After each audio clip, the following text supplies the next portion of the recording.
এই সরকারের ভেতরে আরেকটি সরকার রয়েছে এবং এটি এখন নাকি প্রায় সকলেই জানেন। আমার কথা হচ্ছে যে আপনি এই এই বক্তব্যটি সমর্থন করেন কিনা, যদি এই অন্তর্বর্তী সরকারের ভেতরে আরেকটি সরকার থেকে থাকে তারা আসলে কারা? শিক্ষার্থীদের ক্ষোভ যখন বিক্ষোভে পরিণত হয়েছে তখনই পতন হয়েছিল শেখ হাসিনা সরকারের। সেই পতনের এক বছরের কাছাকাছি পর্যায়ে চলে এসেছি আমরা। আবারও সরকার নিয়ে, অন্তর্বর্তী সরকার নিয়ে নানা ধরনের ক্ষোভ বিক্ষোভ আমরা দেখতে পাচ্ছি। অন্তর্বর্তী সরকারের মধ্যে আরেকটি সরকার রয়েছেন এরকম মন্তব্য করছেন কেউ কেউ। আসলে কি হচ্ছে, সরকারে কি দাঁড়াচ্ছে বর্তমানে বাংলাদেশের অবস্থা, এ নিয়ে কথা বলার জন্য আমাদের সাথে রয়েছেন লেখক ও বিশ্লেষক জনাব ফাহাম আব্দুল সালাম। জনাব ফাহাম আব্দুল সালাম অস্ট্রেলিয়া থেকে আমাদের সাথে যুক্ত হচ্ছেন। জনাব ফাহাম আব্দুল সালাম, আপনাকে অনেক ধন্যবাদ এবং কৃতজ্ঞতা, আপনি আমাদেরকে সময় দিয়েছেন একটি উল্টো সূর্য থেকে, প্রায় রাত, আপনার গভীর রাত আপনার এখানে, আপনাকে ধন্যবাদ। আমাদের সাথে আরও থাকছেন জাতীয় পার্টির জ্যেষ্ঠ যুগ্ম মুখ্য সমন্বয়ক আব্দুল হান্নান মাসুদ। বিরাট টাইটেল জনাব আব্দুল হান্নান মাসুদের, এবং জনাব আব্দুল হান্নান মাসুদ এমন একজন রাজনীতিবিদ যাকে তার এলাকায় অনেকে অনেক বেশি ভালোবাসেন। তিনি নিজেও ব্যস্ত আছেন, ঢাকার বাইরে থেকে তিনিও আমাদের সাথে যুক্ত হয়েছেন। আমাদেরকে সময় দেওয়ার জন্য জনাব আব্দুল হান্নান মাসুদ, আপনাকেও অনেক ধন্যবাদ। একটি কমন প্রশ্ন দিয়ে আপনাদেরকে শুরু করতে চাই। প্রথমে আমি জনাব ফাহাম আব্দুল সালাম আপনার কাছে যাব। যে কথাটি বলা হচ্ছে, ডক্টর দেবপ্রিয় ভট্টাচার্য খুব কনভিকশন নিয়ে বলছেন যে এই সরকারের ভেতরে আরেকটি সরকার রয়েছে এবং এটি এখন নাকি প্রায় সকলেই জানেন। আমার কথা হচ্ছে যে আপনি এই বক্তব্যটি সমর্থন করেন কিনা, যদি এই অন্তর্বর্তী সরকারের ভেতরে আরেকটি সরকার থেকে থাকে তারা আসলে কারা, বা সেই সরকারটি আসলে কে? জনাব ফাহাম আব্দুল সালাম, একই প্রশ্ন জনাব আব্দুল হান্নান মাসুদকেও আমি করতে চাই। ওয়েল, এটাই তো হওয়ার কথা। মানে it's a very dysfunctional government, you have to realise. এখন একটা সরকার যখন মানে অগণতান্ত্রিক সরকার, অর্থাৎ অনির্বাচিত সরকারের ওই ধরনের সক্ষমতা থাকে না। এরকম সক্ষমতা না থাকলে যে ঘটনাটা ঘটে সেটা হচ্ছে গিয়ে বিভিন্ন বলয়ের সৃষ্টি হবে এবং তারা তাদের যে ক্ষমতা সেই বলয়ের মাধ্যমে এক্সার্ট করবেন। তো সেটাই হওয়ার কথা এবং সেটাই হয়েছে। এবং এটার জন্য আমি প্রথম থেকে বলছি, সেই গত বছর অগাস্ট থেকে, যে আমাদের একটা নির্বাচিত সরকার দরকার, আর প্রপার ডেমোক্রেটিক গভর্নমেন্ট দরকার। এবং তার দেবপ্রিয় সাহেব যেটা বলেছেন এটা আমরা অনেক আগে থেকেই জানি, এবং এর চেয়ে বেশি মানে অন্যরকম কিছু হওয়ার কথা না, যেটা হওয়ার কথা সেটাই হয়েছে। তো আমার কাছে এটা খুব একটা অফ গার্ড কোনো কথা মনে হয়নি। আমি এটা বহু আগে থেকেই জানি। এবং শুধু একটা গভর্নমেন্ট না, গভর্নমেন্টের ভেতরে অনেক ধরনের বলয় আছে এবং এগুলো পার্সোনাল ক্যারিজমা কেন্দ্রিক এবং গুজব কেন্দ্রিক। এটা হবেই। এটা যেহেতু স্ট্রং লিডারশিপ নাই, স্ট্রং পাবলিক সাপোর্ট নাই, এরকমই কিছু হওয়ার কথা এবং এরকমই হয়েছে। কিন্তু আমরা সর্বশেষ দেখলাম প্রধান উপদেষ্টার সঙ্গে যখন রাজনৈতিক দলগুলো, বিশেষ করে 4টি রাজনৈতিক দলগুলো বিএনপি সহ যখন একটি বৈঠক করলো, তারা কিন্তু সরকারকে একটা সমর্থন জানিয়ে এসছেন যে সরকারের পাশে তারা আছেন। আর আমরা তো স্বাভাবিকভাবে একটা নির্বাচিত সরকার থেকে আরেকটা নির্বাচিত সরকারের উত্তরণের পথটা রাখি নাই। 15 বছরে হাসিনা সরকারের ফলে তাকে যখন সরে যেতে হয়েছে, একটা অনির্বাচিত সরকার আসতেই হতো। তো সেই সময়ের মধ্যে কি এই সরকারের ভিতরে সরকারটা যে তৈরি হইল, এইটার জন্য কি আমরা বিএনপিকেও দায়ী করতে পারি? কারণ অনেকে বলতেছেন যে সরকারের ভিতরে সরকারটা হয় বিএনপি অথবা এনসিপি, অথবা বিএনপি এনসিপি আর্মির একটা, অথবা ফাহাম আব্দুল সালাম আপনি যদি একটু আমাকে বলেন যে সরকারের ভিতরে সরকার ক্ষমতায় নাই। জি, বিএনপি তো ক্ষমতায় নাই।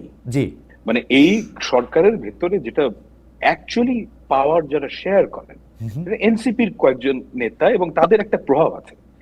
এর বাইরে যেই প্রভাব বিএনপির কিংবা জামায়াতে ইসলামের, এটা হচ্ছে কি বিভিন্ন সময় তাদেরকে বিভিন্ন জিনিস চাওয়া হয়, মানে বিভিন্ন তাদের কিছু মতামত চাওয়া হয়, সেই মতামত তারা দেন এবং সেই মতামতের কারণে তাদের একটা প্রভাব রয়েছে। কিন্তু আপনি যদি সরকারের ডিসাইডিং ফ্যাক্টর বলেন, সেই ক্ষেত্রে তো বিএনপির কথা শোনা হয় না। বিএনপির প্রচুর কথা শোনা হয়নি। এবং এটা সত্যি কথা যে বিএনপি এবং জামাত দুটো দলই এই সরকারকে, এবং এনসিপিও, তিনটা দলই এই সরকারকে সাপোর্ট করেছে। এবং আমি এটা বলবো যে বাংলাদেশের ইতিহাসে এরকম ম্যাসিভ সাপোর্ট নিয়ে কোনো সরকার ক্ষমতায় আসে নাই। এবং কোন দলই কিন্তু তাদের যে চলার পথ সেটাকে মানে খুব কঠিন করে ফেলছে না। তার একটু চাপ দেয়, কিন্তু চাপ দিয়ে আবার পেছনে চলে আসে। অ্যাবসলিউটলি। কিন্তু মানে আমাদের যাদের সঙ্গে কথা হয়, সরকারের যারা পরিচালনায় আছেন, অর্থাৎ মাঠ পর্যায়ে যারা পরিচালনা আছেন, সেই ডিসি, এসপি, টিএনওরা নিজেদেরকে পরিচয় দিচ্ছেন তারা বিএনপি বা ছাত্রলীগের সাথে, ছাত্র দলের সাথে ঘনিষ্ঠ, বা ছাত্র কেউ কেউ অল্প কয়েকজন ছাত্র শিবিরের সাথে তাদের আলাপ আছে, অল্পই দু একজন। মানে আমি কিন্তু এখন দেখি সরকারের মধ্যে এনসিপিরা মোটামুটিভাবে কোণ ঠাসা, যে জন্য আসলে এনসিপি এখন নিজেরাও সরকারের বিরুদ্ধে কথা বলতে শুরু করেছে। আপনার কাছে কি মনে হয় না সরকারের ভিতরের এই সরকারটা আসলে বিএনপি বা বিএনপি ভিতরে? কারণ অ্যাটর্নি জেনারেল থেকে শুরু করে আপনি দেখেন যে সচিবদের মধ্যে অনেকে নিজেদের পরিচয় দিচ্ছেন যে তারা আসলে। আচ্ছা, এখানে কতগুলো রিয়ালিটির কথা আপনাকে বুঝতে হবে। রিয়ালিটি হচ্ছে যে বাংলাদেশের সরকার চালানোর যে অভিজ্ঞতা, সেটা বাংলাদেশে বিএনপি এবং আওয়ামী লীগ এই দুটো দলের ছিল, এবং এই দুটো দল অন্তত 90 সাল থেকে সরকার পরিচালনা করছে। তো বাংলাদেশের যে বাংলাদেশ খুবই পোলারাইজড একটা সমাজ, এই সমাজে হয় বিএনপি নাহলে আওয়ামী লীগ, এটা অস্বীকার করার কোনো উপায় নেই। এবং এই রিয়ালিটির মধ্যে আসলেই তো অনেক মানুষ বিএনপির কে ভোট দিয়েছে, বিএনপির প্রতি তাদের সমর্থন আছে, কিন্তু দ্যাট ডাজন্ট নেসেসারিলি মিন যে সরকারের যে প্রজেক্ট, সরকারের যে কর্মকাণ্ড, সেই জায়গাটায় প্রভাব বিস্তার করার মতো ক্ষমতা বিএনপির আছে। আমি সেই জায়গাটা মনে করি না। কিন্তু বিএনপির অনেকেই বিএনপি পন্থী বলতে পারেন, কিংবা যাদের বিএনপির প্রতি ভোট দিবেন, এ ধরনের মানুষ তো আসবেই, মানে এটা তো অস্বাভাবিক কিছু না। ওকে, এই প্রসঙ্গে শেষ প্রশ্ন আপনার কাছে জনাব ফাহাম আব্দুল সালাম, তাহলে কি আপনি সরকারের ভিতরে সরকারটাকে কি আপনি চিনতে পারেন? এরা আসলে কারা? এরা কি একটা ক্ষমতা দখল করে দীর্ঘদিন ক্ষমতায় থাকতে চায়, নির্বাচন না দিতে চায়, ডক্টর ইউনূসকে বেশি দিন ক্ষমতায় রাখতে চায়, এনসিপিকে ক্ষমতায় বসায় দিতে চায়? এরা কারা আসলে? মানে কারা এত? I mean, status quo people, as simple as that. Status quo as in মানে ডক্টর ইউনূসকে 5 বছর চাই পিপল। সিস্টেম থাকলে, মানে বাংলাদেশের যে কোনো জায়গায় কেউ মজা পেলে থেকে যেতে চায়। এটা হচ্ছে চেয়ারের একটা মজা আছে, এবং এই মজাটা আসলে খুবই আরামদায়ক, এবং এই মজা যারা পায় তারা ওখান থেকে যেতে চায় না। as simple as that. আপনি কি মনে করছেন যে চেয়ারে এখন যারা আছেন তারা সবাই চেয়ারের মজাটা পেয়েছেন, খুব ভালোভাবেই পাচ্ছেন? Of course পাচ্ছেন, Absolutely. কিন্তু তারা মুখে বারবার বলছেন যে তারা আসলে ক্ষমতায় থাকতে চান না, তারা ক্ষমতা থেকে তাদের আসলে বড় কোনো লাভ নাই, কিন্তু চেয়ারের মজাটা তারা পাচ্ছেন ভালো। হয়তো ইউনূস সাহেব চান না, কিন্তু উপদেষ্টাদের মধ্যে অনেকেই চান না, কিন্তু আমি তাদের পার্সোনাল স্পেয়ারে অনেক কথা বলেন, যেগুলো এখানে বলা যাবে না, কিন্তু এরকম অনেক কথা বলেন তারা। আমার মনে হয় যে আমরা আবার আপনার কাছে আসবো, কিন্তু আমি জনাব হান্নান মাসুদ আপনার কাছে আসতে চাই। জনাব হান্নান মাসুদ, সরকারের ভিতরে সরকার আসলে কারা? আমার বিবেচনায় সরকারের ভিতরে সরকার হচ্ছে এনসিপি, যারা হচ্ছে মানে কোনো একটা জায়গায় আর্মি, পুলিশ বা কারো কোনো আইন শৃঙ্খলা বাহিনী কোনো একটা অপারেশন চালাচ্ছে, যারা মনিটর করে ওখানে দেখতে দেখতে, কেউ কেউ বলছেন জুস খেতে খেতে, তা যারা হচ্ছে সরকারের থেকেও আমরা আসলে এনসিপি না তারা বলেন, এনসিপি আবার যখন বলে যে আমাদের আসলে চাঁদা লাগবে, যেমন ধরা যাক যে কবি ও চিন্তক ফরাদ মাজার যে কথাটা বলতেছেন যে তারাও আসলে একই পথে হাঁটছেন, আমি তাকে কোট করতে পারি যে তারাও আসলে এনসিপি সম্পর্কে তিনি বলছেন, ফরদ মাজার, হ্যাঁ তারা সেটাই শিখছে, পুরনো লুটেরা মাফিয়া শ্রেণীকে আরও আনার ব্যাপারে সেটাই শিখছে, নির্বাচনই করতে হবে। ওরাও ঠিকই চাঁদা চাইতেছে, বড় বড় হাউসের কাছে যাচ্ছে, 2 কোটি টাকা 5 কোটি টাকা।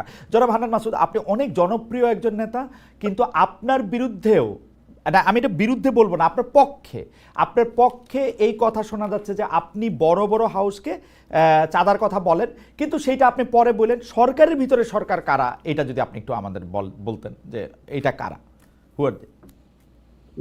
এই কথাটা সরকারের ভিতর আরো কয়েকটা সরকারের ভর কেন্দ্র তৈরি হয়েছে। এই বিষয়টা নিয়ে হয়তো আমার মনে হয় সেকেন্ড শো আপনার এখানে যেটা করছিলাম সেখানে কথা হয়েছিল। আমি আমার দৃষ্টিকোণ থেকে দেখি এই সরকার সবচেয়ে দুর্বল হওয়ার কারণ হচ্ছে সরকারের কোনো ধরনের একক ভর কেন্দ্র নেই।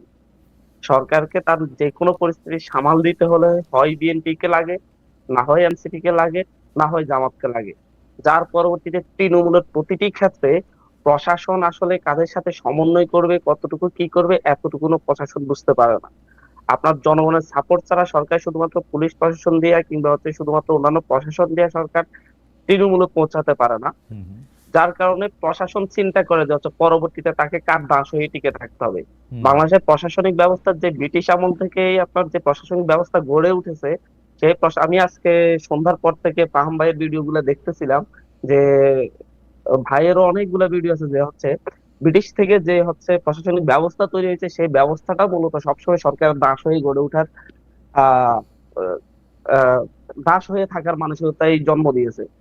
যার কারণে এখন যারা আছে তাদের মধ্যে বিরাট একটা অংশ, যে কথাটা ফাহাম ভাইয়ের কথাই এসেছে, হুম, আপনার কথাই এসেছে, যে হুম, বিরাট একটা অংশ চিন্তা করছে যে বিএনপি ক্ষমতায় আসছে না, সুতরাং বিএনপির বিরুদ্ধে কোনো ধরনের ব্যবস্থা নেওয়া যাবে না।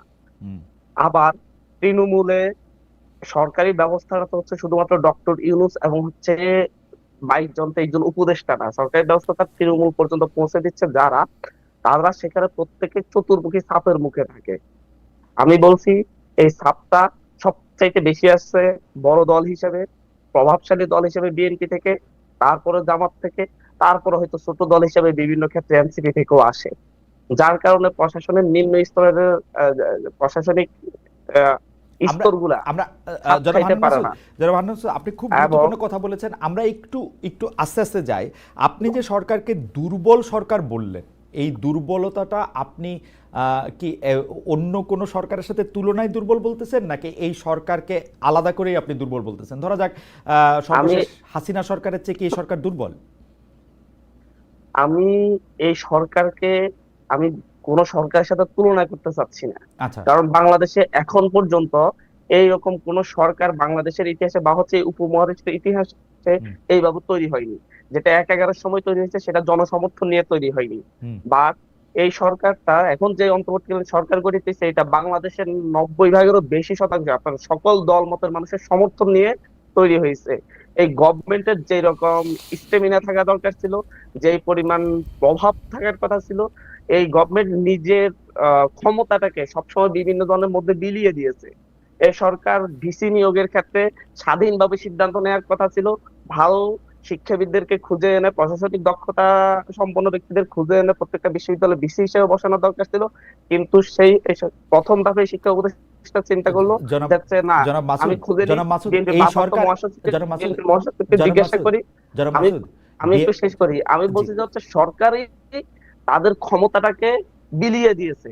তারা নিজের হাতে যে ক্ষমতা, যে পাওয়ারটা রেখে দেশটাকে একটা সুন্দরভাবে গুছানোর কথা ছিল, তারা এটা কিছু অংশ, একটা বিরাট অংশ বিএনপির হাতে ছেড়ে দিয়েছে, একটা অংশ জামাতের হাতে ছেড়ে দিয়েছে, আর সর্বশেষ কিছু অংশ আবার এনসিপি এর হাতেও ছেড়ে দিয়েছে। ওকে। যার কারণে সরকার নিজে তেমন পরিমাণ কোন ধরনের ক্ষমতা হোল্ড করে না।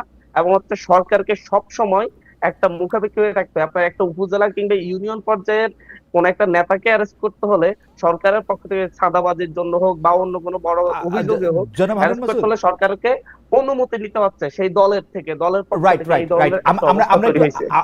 আমাদের আমাদের সময় আছে, আমরা একটু ধারাবাহিক যাই। আপনি বলছিলেন যে 90 ভাগ মানুষের সমর্থন নিয়ে সরকার এসেছে। আপনার এই দাবিটা কি ঠিক? আসলে 90 ভাগ মানুষের সমর্থন নিয়ে কি এই সরকার আসলে এসেছে? 90 ভাগ মানুষের সমর্থন ছিল শেখ হাসিনাকে ক্ষমতা থেকে তাড়ানোর ব্যাপারে, কিন্তু এই সরকার গঠনের ব্যাপারে কি 90 ভাগ মানুষের সমর্থন ছিল? এই সরকার প্রধানও কিন্তু এটি বলছেন না। এই সরকার প্রধান বলছেন কিন্তু আপনারা তাকে নিয়োগ দিয়েছেন। দেখেন, এটি কি এই পরিষ্কার করবেন? সরকারের 90 ভাগ মানুষ শেখ হাসিনাকে তাড়ানোর ক্ষেত্রে যাদের উপর ভরসা টরসা রেখেছিল, বিশ্বাস রেখেছিল, তারাই কিন্তু হচ্ছে এই সরকার নিয়োগের ক্ষেত্রে ভূমিকা রাখছে। অ্যাবসলিউটলি। এই ক্ষেত্রে শুধুমাত্র আমরাই না, পাশাপাশি পলিটিক্যাল পার্টিগুলো। আপনার তখন এই যে পরবর্তী 2 মাস 3 মাসে এই সরকারকে নিয়ে কোনো পলিটিক্যাল পার্টি বলেন বা কোনো বিশিষ্ট ব্যক্তিবর্গ বলেন তেমন কোনো কোশ্চানই তোলে নাই যে হচ্ছে এই সরকারকে সমর্থন দিচ্ছে না। রাইট। পরবর্তীতে সরকারের কর্মকাণ্ডের কারণেই সরকার সেই 90% সমর্থন থেকে নিচের দিকে নামতে যাচ্ছে। কারণ অ্যাবসলিউটলি। সরকার নিজে অ্যাবসলিউটলি, আপনি এই কথাটা একদম ঠিক কথা বলছেন। এবং আপনার কথার ধারাবাহিকতা যদি আসি, যে ধীরে ধীরে এই সরকার আসলে এক ধরনের ব্যালেন্সটা করতে হয়েছে।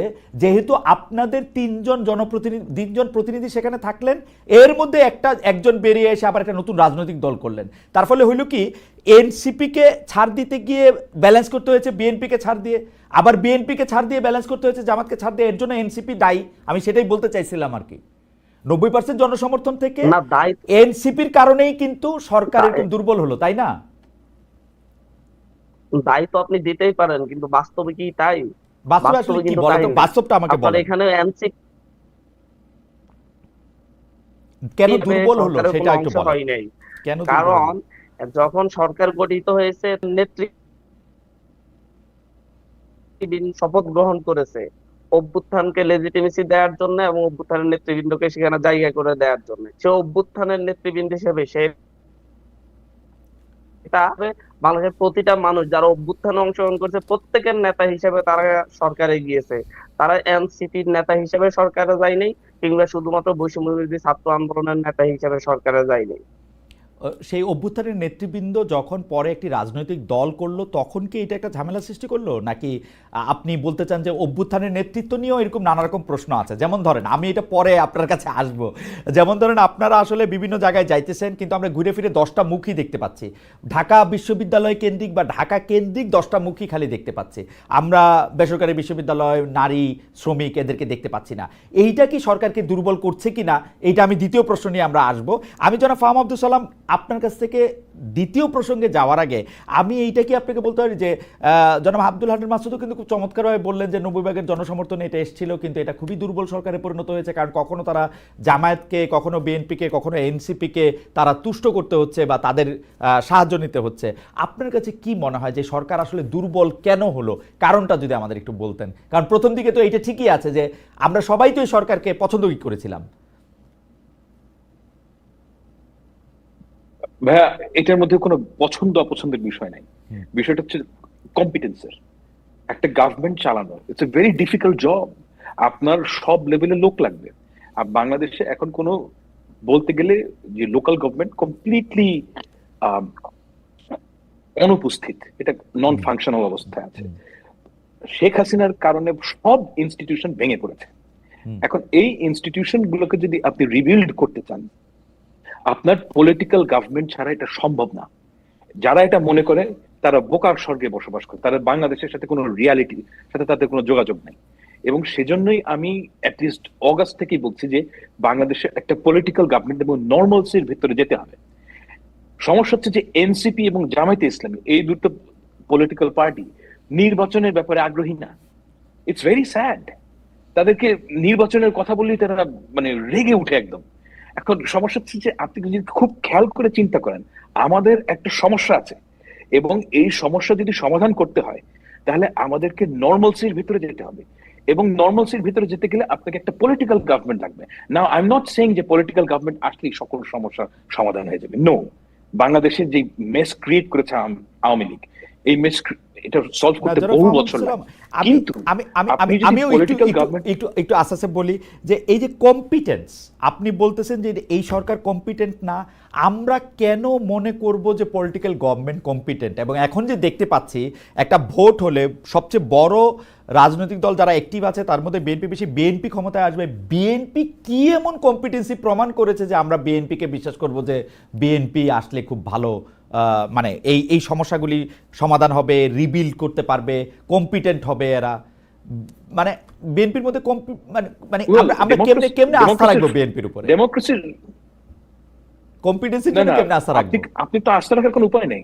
ডেমোক্রেসির সিস্টেম হচ্ছে কি লেজিটিমেসি অফ আ গভর্নমেন্ট। এটা শুরু হয় ভোট থেকে। মানে আপনি তো মানে প্রি অ্যাজিউম করতে পারবেন না কিছু। না, পারবো না। মানে ডেমোক্রেসির অভিজ্ঞতা তো আমাদের কিছু শেখায়, অভিজ্ঞতা তো আমাদের কিছু শেখায়, তাই না? মানে ওয়েল, ডেমোক্রেসির ফান্ডামেন্টাল প্রিন্সিপাল হচ্ছে কি মানুষ যাকে ভোট দিবে লেজিটিমেসি সেটার মাধ্যমে ক্রিয়েট হবে। নাও বিএনপি যদি আপনার I don't have any interest এই ব্যাপারটা নিয়ে কথা বলার জন্য, যেটা বিএনপি হবে না, জামায়াত ইসলামী হবে না, এনসিপি হবে। জনগণ যাকে ইচ্ছা তাকে ভোট দিক এবং সেই গভর্নমেন্ট ফর্ম করুক। কিন্তু গভর্নমেন্ট, পলিটিক্যাল গভর্নমেন্ট তৈরি হলে একটা চেইন অফ কমান্ড হবে। এই সরকারের মধ্যে এক উপদেষ্টা এক কথা বলে, আরেক উপদেষ্টা আরেক কথা বলে। অবস্থা এখন এত খারাপ যে আপনার বাংলাদেশের সেক্রেটারিয়েটের ভেতরে গিয়ে লুট তাণ্ডব চলতেছে, কিচ্ছু করতে পারছে না। বাংলাদেশের উপদেষ্টারা 9 ঘন্টা ধরে তাদেরকে আটকায় রাখা হয়েছে। এটা তো লালালাপ্পা দেশ হয়ে যাচ্ছে। না, আমি মানে এখানে সমালোচনা করে কোনো লাভ নাই। You have to be realistic যে এখান থেকে আমরা কিভাবে বের হবো। না ফাহাম, ব্যাপারটা বোঝার জন্য আপনি মানে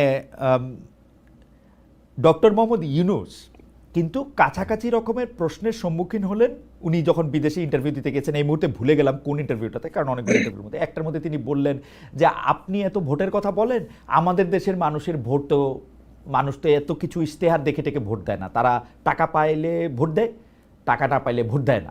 কাছাকাছি রকম কথা বলছেন, আমি পুরো উদ্ধৃত করতে পারলাম না।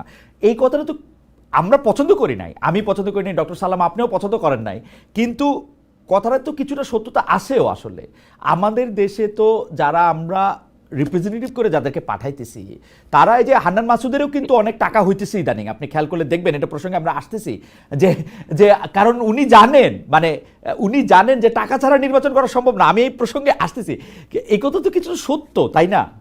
মানে আপনি এটাকে কিভাবে দেখেন? হ্যাঁ, গণতন্ত্র মানে ভাই শুধুমাত্র বিএনপি এবং এনসিপির যাত্রা না, জি, কিংবা জামাত ইসলামের যাত্রা না। ওকে, গণতন্ত্র মানে যে লোকটা ভোট দেয় তারও একটা যাত্রা, ছাত্র দলের যে ছেলেটা এখন একদম লোয়ার লেভেলে তারও একটা যাত্রা আছে। এবং সেই যাত্রাটা হচ্ছে কি আপনার আপনার ফ্রি উইল আছে, আপনার এজেন্সি আছে। প্রথম কাজ হচ্ছে কি রাষ্ট্র আপনার এজেন্সিটা আপনাকে দেবে, এবং এই এজেন্সি যদি আপনাকে দেওয়া হয়, it is not a guarantee যে আপনি এই এজেন্সি পেয়ে সব সঠিক সিদ্ধান্ত নেবেন। আপনি প্রচুর ভুল সিদ্ধান্ত নেবেন, কিন্তু এই যাত্রাটা আপনাকে করতে দিতে হবে। কারণ আমি আপনার সাথে একমত যে বহু লোক হয়তো টাকা খেয়ে ভোট দেয়, কিন্তু আপনি যদি তাকে এজেন্সি না দেন, আপনাকে ফান্ডামেন্টালি একটা জিনিস ধরে নিতে হবে যে আমি আপনাকে ফ্রি উইল দিচ্ছি, আপনাকে এজেন্সি দিচ্ছি, এরপরে আপনি যদি ভুল করেন ওইটা আপনাকে সাফার করতে হবে। কেউ যদি টাকা খেয়ে কেউ যদি একদম টাকা খেয়ে যদি শাহীন ওসমান টাইপ কাউকে ভোট দেয়, তাহলে you have to suffer for it না, কিন্তু এবং আপনি ওই সাফারিং এর মধ্যে থেকে আপনিও শিখবেন তো। না, তা ঠিক, কিন্তু ডক্টর সালাম আমরা 54 বছরে আপনি শাহীন ওসমান একটি নাম বললেন বটে, কিন্তু আমি যদি আপনাকে বলতে বলি যে আপনি আপনার পছন্দসই কয়েকজন সংসদ সদস্যের নাম বলেন, আপনি অনেক বেশি লোকের কথা কি আসলে বলতে পারবেন? পার্সেন্টেজটা কিরকম হবে আসলে? খুব খারাপ। তো থার্ড ওয়ার্ল্ড কান্ট্রিতে তাই হয়, থার্ড ওয়ার্ল্ড কান্ট্রিতে তাই হয়। আমাদের সমস্যা হয়ে গেছে যেটা, যে আমরা তো এই সিস্টেমটাকে রান করতে দেই নাই। আপনি যদি একটু রান করতে দেন, তাহলে এই যে আমাদের সামনে একটা বিশাল সম্ভাবনার সৃষ্টি হয়েছে। আমরা করছি কি, তিনজনকে নিয়ে কামড়াকামড়ি শুরু হয়ে গেছে। আপনারা যদি একটু সেন্সিবলি বসে আমরা জিনিসটাকে ঠিক করতে চাই, we can do it, we can achieve a lot. কিন্তু আমাদের কাজ হচ্ছে কি কামড়াকামড়ি শুরু করেছি যে সিস্টেম ঠিক না করে কিভাবে আমরা নিজেদের ক্ষমতা বাড়াতে পারি। ডক্টর সালাম, এইভাবে তো আপনি রান করতে পারবেন না। ডক্টর সালাম, আমি আপনার কাছে আসব আবারও সেই আমি কি হয়েছে জায়গা আমি একটু কার্যকারণ অনুসন্ধান করতে চাই আপনার কাছে, যে কামড়াকামড়ির কথা আপনি বলছেন, সেই কামড়াকামড়িটা আসলে বিএনপি আগে শুরু করেছে কিনা, নাকি জামাত শুরু করেছে, নাকি এনসিপি শুরু করেছে? প্রধানত আমি যেটা লক্ষ্য করেছি সেটা হচ্ছে যে এই গণ অভ্যুত্থানে কার ভাগ কতটা, কার কৃতিত্ব কতটা, এটা নিয়ে যে একটা কে কতটা দৌড় দিতে পারবে আগে, কে কত দৌড়ে নিয়ে দিতে পারবে সেইটা কিনা, সেটা প্রসঙ্গে আমি একটু আসছি। জনাব আব্দুল হান্নান মাসুদ, আপনার কাছে যেটি আমি জানতে চাইবো, আপনারা জুলাইতে এটি পদযাত্রা করছেন, কিন্তু ঘুরিয়ে ফিরিয়ে আমরা সেই ট্রেডিশনাল পলিটিক্যাল পার্টিগুলির মতো 10টি মুখই আমরা দেখতে পাচ্ছি, ঢাকা কেন্দ্রিক 10টি মুখ। আপনি হয়তো ঢাকা বিশ্ববিদ্যালয় কেন্দ্রিক আমি বলতে পারতাম, ডক্টর তাসনিম যারা এখানে আছেন ঢাকা মেডিকেল কলেজের একজন পাশ করা ডাক্তার, সেজন্য আমি পুরা ঢাকা বিশ্ববিদ্যালয় বলতে পারছি না, এই কয়টা মুখই আমি দেখতেছি। এদিকে বেসরকারি বিশ্ববিদ্যালয়, শ্রমিক, কর্মজীবী, তাদের মুখগুলি ফটো সেশনের জন্য আলাদা করে থাকতেছে। আপনারা এটি দিয়ে আসলে কি দেখাতে চাচ্ছেন, কি প্রমাণ করতে চাচ্ছেন? আর দ্বিতীয় প্রসঙ্গটি হচ্ছে, আপনারা একই পলিটিক্যাল সিস্টেমে, যদিও আপনারা নতুন রাজনৈতিক বন্দোবস্তের কথা বলেছেন, চাঁদা চাচ্ছেন, চাঁদা নিচ্ছেন, নিজেরা লেভিশ লাইফ ডিল করছেন। অসংখ্য দর্শক আমাদেরকে এটা বলছেন, হান্নান মাসুদকে জিজ্ঞেস করতে, তিনি এনসিপি থেকে বেতন নেন কিনা, গত 10 মাসে তার অবস্থার এত পরিবর্তন কি করে হলো? আপনি যদি সবগুলি বিষয় একটু একসাথে বলেন। জনাব হান্নান মাসুদ, আপনি আমাকে, আমার সমস্যা হচ্ছে আমি প্রশ্ন করি, আপনারা পার্সোনালি এটা নেবেন না, আমি আপনাকে খুবই পছন্দ করি, সকল এনসিপি নেতা আমার খুব প্রিয়, এটা আমি একটু ডিসক্লেমার দিয়ে রাখলাম।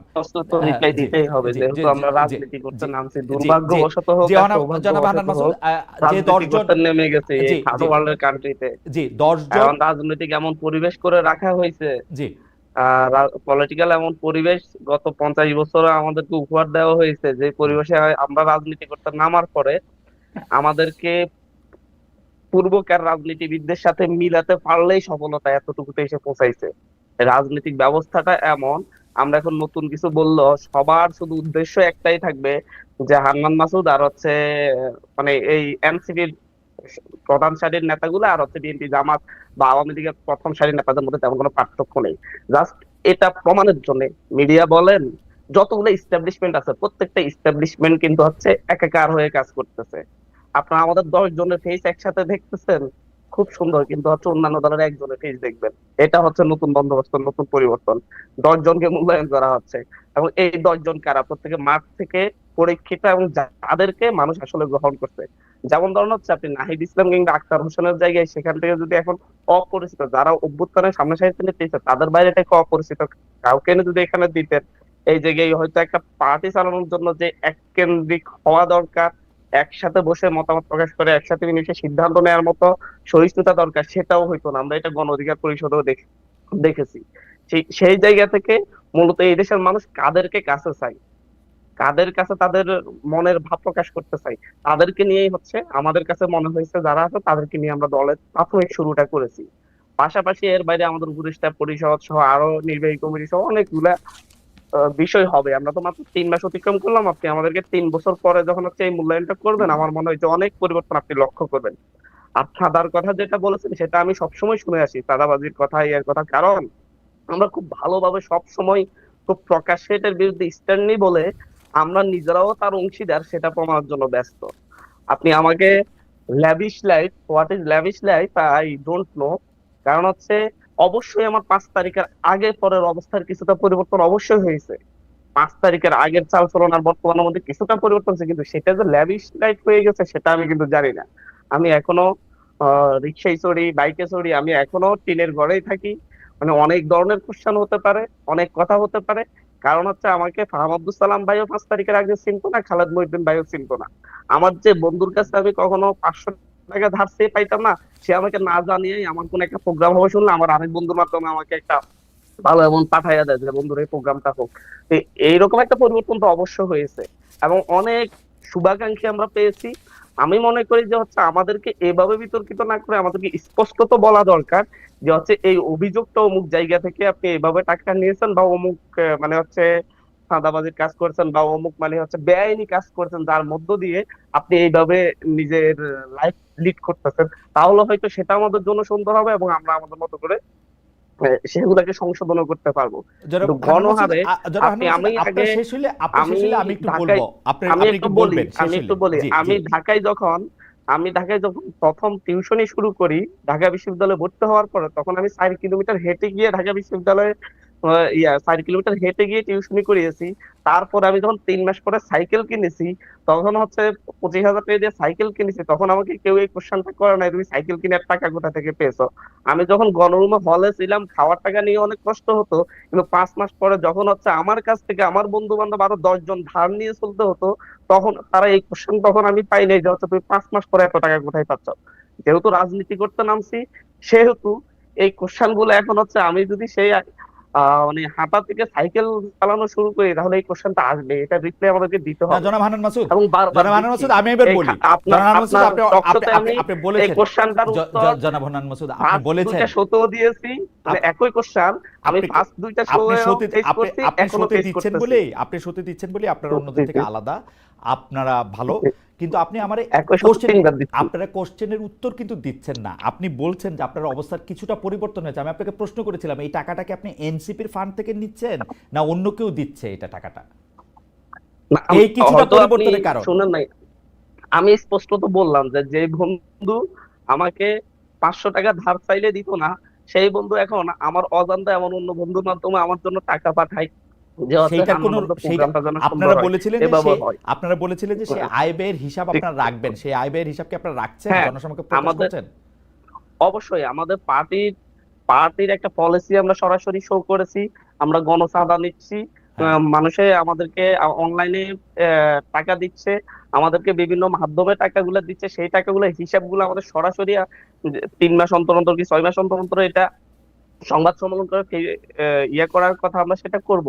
আমরা মাত্রই তো হচ্ছে আমাদের ফিনান্সিয়াল যে পলিসি সেটা আমরা 1 মাস আগে মেবি হচ্ছে আমরা এটা আহ, প্রকাশ করেছি।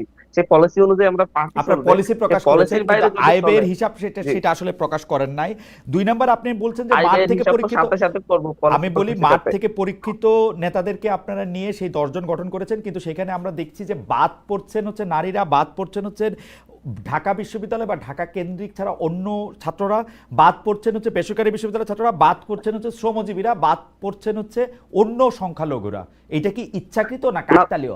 আপনাদের পুরো বৈষম্য বিরোধী আন্দোলনে, পুরো বৈষম্য বিরোধী আন্দোলনে কি কোনো নারী, কোনো সংখ্যালঘু, কোনো শ্রমজীবী কেন্দ্রীয় পর্যায়ে ছিলেন না? একজনও না? না, কেন? আপনি আমার টপ 10 এর ভিতরে আমার 3 জন, মানে হচ্ছে 33% অ্যাবাউট আমার হচ্ছে টপ লিডারের মধ্যে 33% নারী আছে। আপনি আমাকে এই কোশ্চেনটা যখন করেন তখন আমার দুঃখ লাগে। আপনি যদি বলেন যে হচ্ছে আহ্বায়ক সদস্য সচিব 2 জনের জায়গায় কেন একজন নারী নেই, বা 2 জনের জায়গায় কেন একজন শ্রমিক নেই, তাহলে তো এটা প্রবলেমেটিক। আমার পুরো পার্টিতে হ্যাঁ নাই, কারণ কোন দলটাতে আপনি এটা পাইছেন, মানে হচ্ছে বা হচ্ছে এইটা করতে হবে এমন কোন কথা। আমরা হচ্ছে যাদেরকে শ্রমিকরাও ওন করে, ছাত্ররাও ওন করে, সাধারণ মানুষ ওন করে, ব্যাংকারও ওন করে, চাকরিজীবীরা ওন করে, তাদেরকে নিয়ে আমরা দল গঠনের চেষ্টা করছি। আমাদের পুরো পার্টি 221 জন, আমি একটু শেষ করতে হবে। 221 জনের সেন্ট্রাল কমিটি আছে, সেই সেন্ট্রাল কমিটি আপনি হিসাব করে বলতে হবে যে আমাদের প্রাইভেটের কত আছে। সেখানে প্রায় 30 জন মতো আমাদের প্রাইভেট ইউনিভার্সিটি আছে। আমি 221 জনের হিসাবেই আসতেছি না, আমি প্রথম 10 জনের কথা বলতেছি, যে 10 জনকে আমরা ঘুরে ফিরে বিভিন্ন জায়গায় কেন্দ্রীয় নেতা হিসেবে উঠতে দেখছি, মঞ্চেতে বক্তৃতা দিতে দেখছি, তাদের কথা বলছি। আপনি ব্যাখ্যা দিয়েছেন, আপনার যারা ভোটার আছেন, আপনার যারা অনুসারী আছেন, তারা আপনাদেরকে দেখবেন। কিন্তু আপনার কাছে কি মনে হয় এই জুলাই পদযাত্রার পর, বিশেষ করে গোপালগঞ্জের ঘটনার পর, আপনারা কি মনে হয় যে আপনারা দল হিসাবে আগালেন, পেছালেন, এক জায়গায় থাকলেন, অনেক বেশি ভালো করলেন, কি করলেন, এটা যদি একটু সংক্ষেপে বলেন? দেখেন যে হচ্ছে আমরা সেই বিশ্লেষণে এখনই যেতে চাচ্ছি না। আমরা মাত্র একটা নতুন পার্টি হিসেবে মানুষের দ্বারা দ্বারা যাচ্ছি, মানুষ আমাদের কথা শুনতে আসতেছে। তারা হয়তো কেউ ভোট দিবে, হয়তো কেউ ভোট দিবে না, কথা শুনবে। কথা শোনার আগ্রহ দেখে কেউ হয়তো পছন্দ করবে, কেউ হয়তো অপছন্দ করবে। আমরা মাত্র আমাদের যাত্রাটা শুরু করেছি। আমাদের এই যাত্রার মূল্যায়নটা আপনি আমাদেরকে 2 বছর পর, 3 বছর পর, 5 বছর পর নেন, তখন হয়তো আমি এই কথাটার উত্তর বলতে পারবো যে আমরা কতটুকু করেছি। আমরা 2 বছর, 4 বছর, 5 বছর পরে তো কারণ আমাদেরকে মনে হয় শর্ট টার্ম আর লং টার্ম বলে তো একটা ব্যাপার আছে। আমি এই শর্ট টাইমে বলছি, আমরা মাত্র হচ্ছে পরীক্ষার খাতায় লিখছি। পরীক্ষার খাতায় লেখার পরে পরীক্ষার মূল্যায়নটা এই দেশের মানুষ করবে, আপনারা করবেন, সাংবাদিকরা করবেন, বুদ্ধিজীবীরা করবে, প্রত্যেকেই করবে। আমরা খাতার লেখাটা মাত্র শুরু করেছি, খাতাটা পড়তে দিন, তারপর হয়তো বা হচ্ছে। ঠিক আছে, আপনারা খাতা লিখতে শুরু করেছেন তখন এটা নিয়ে আর কথা না বলি।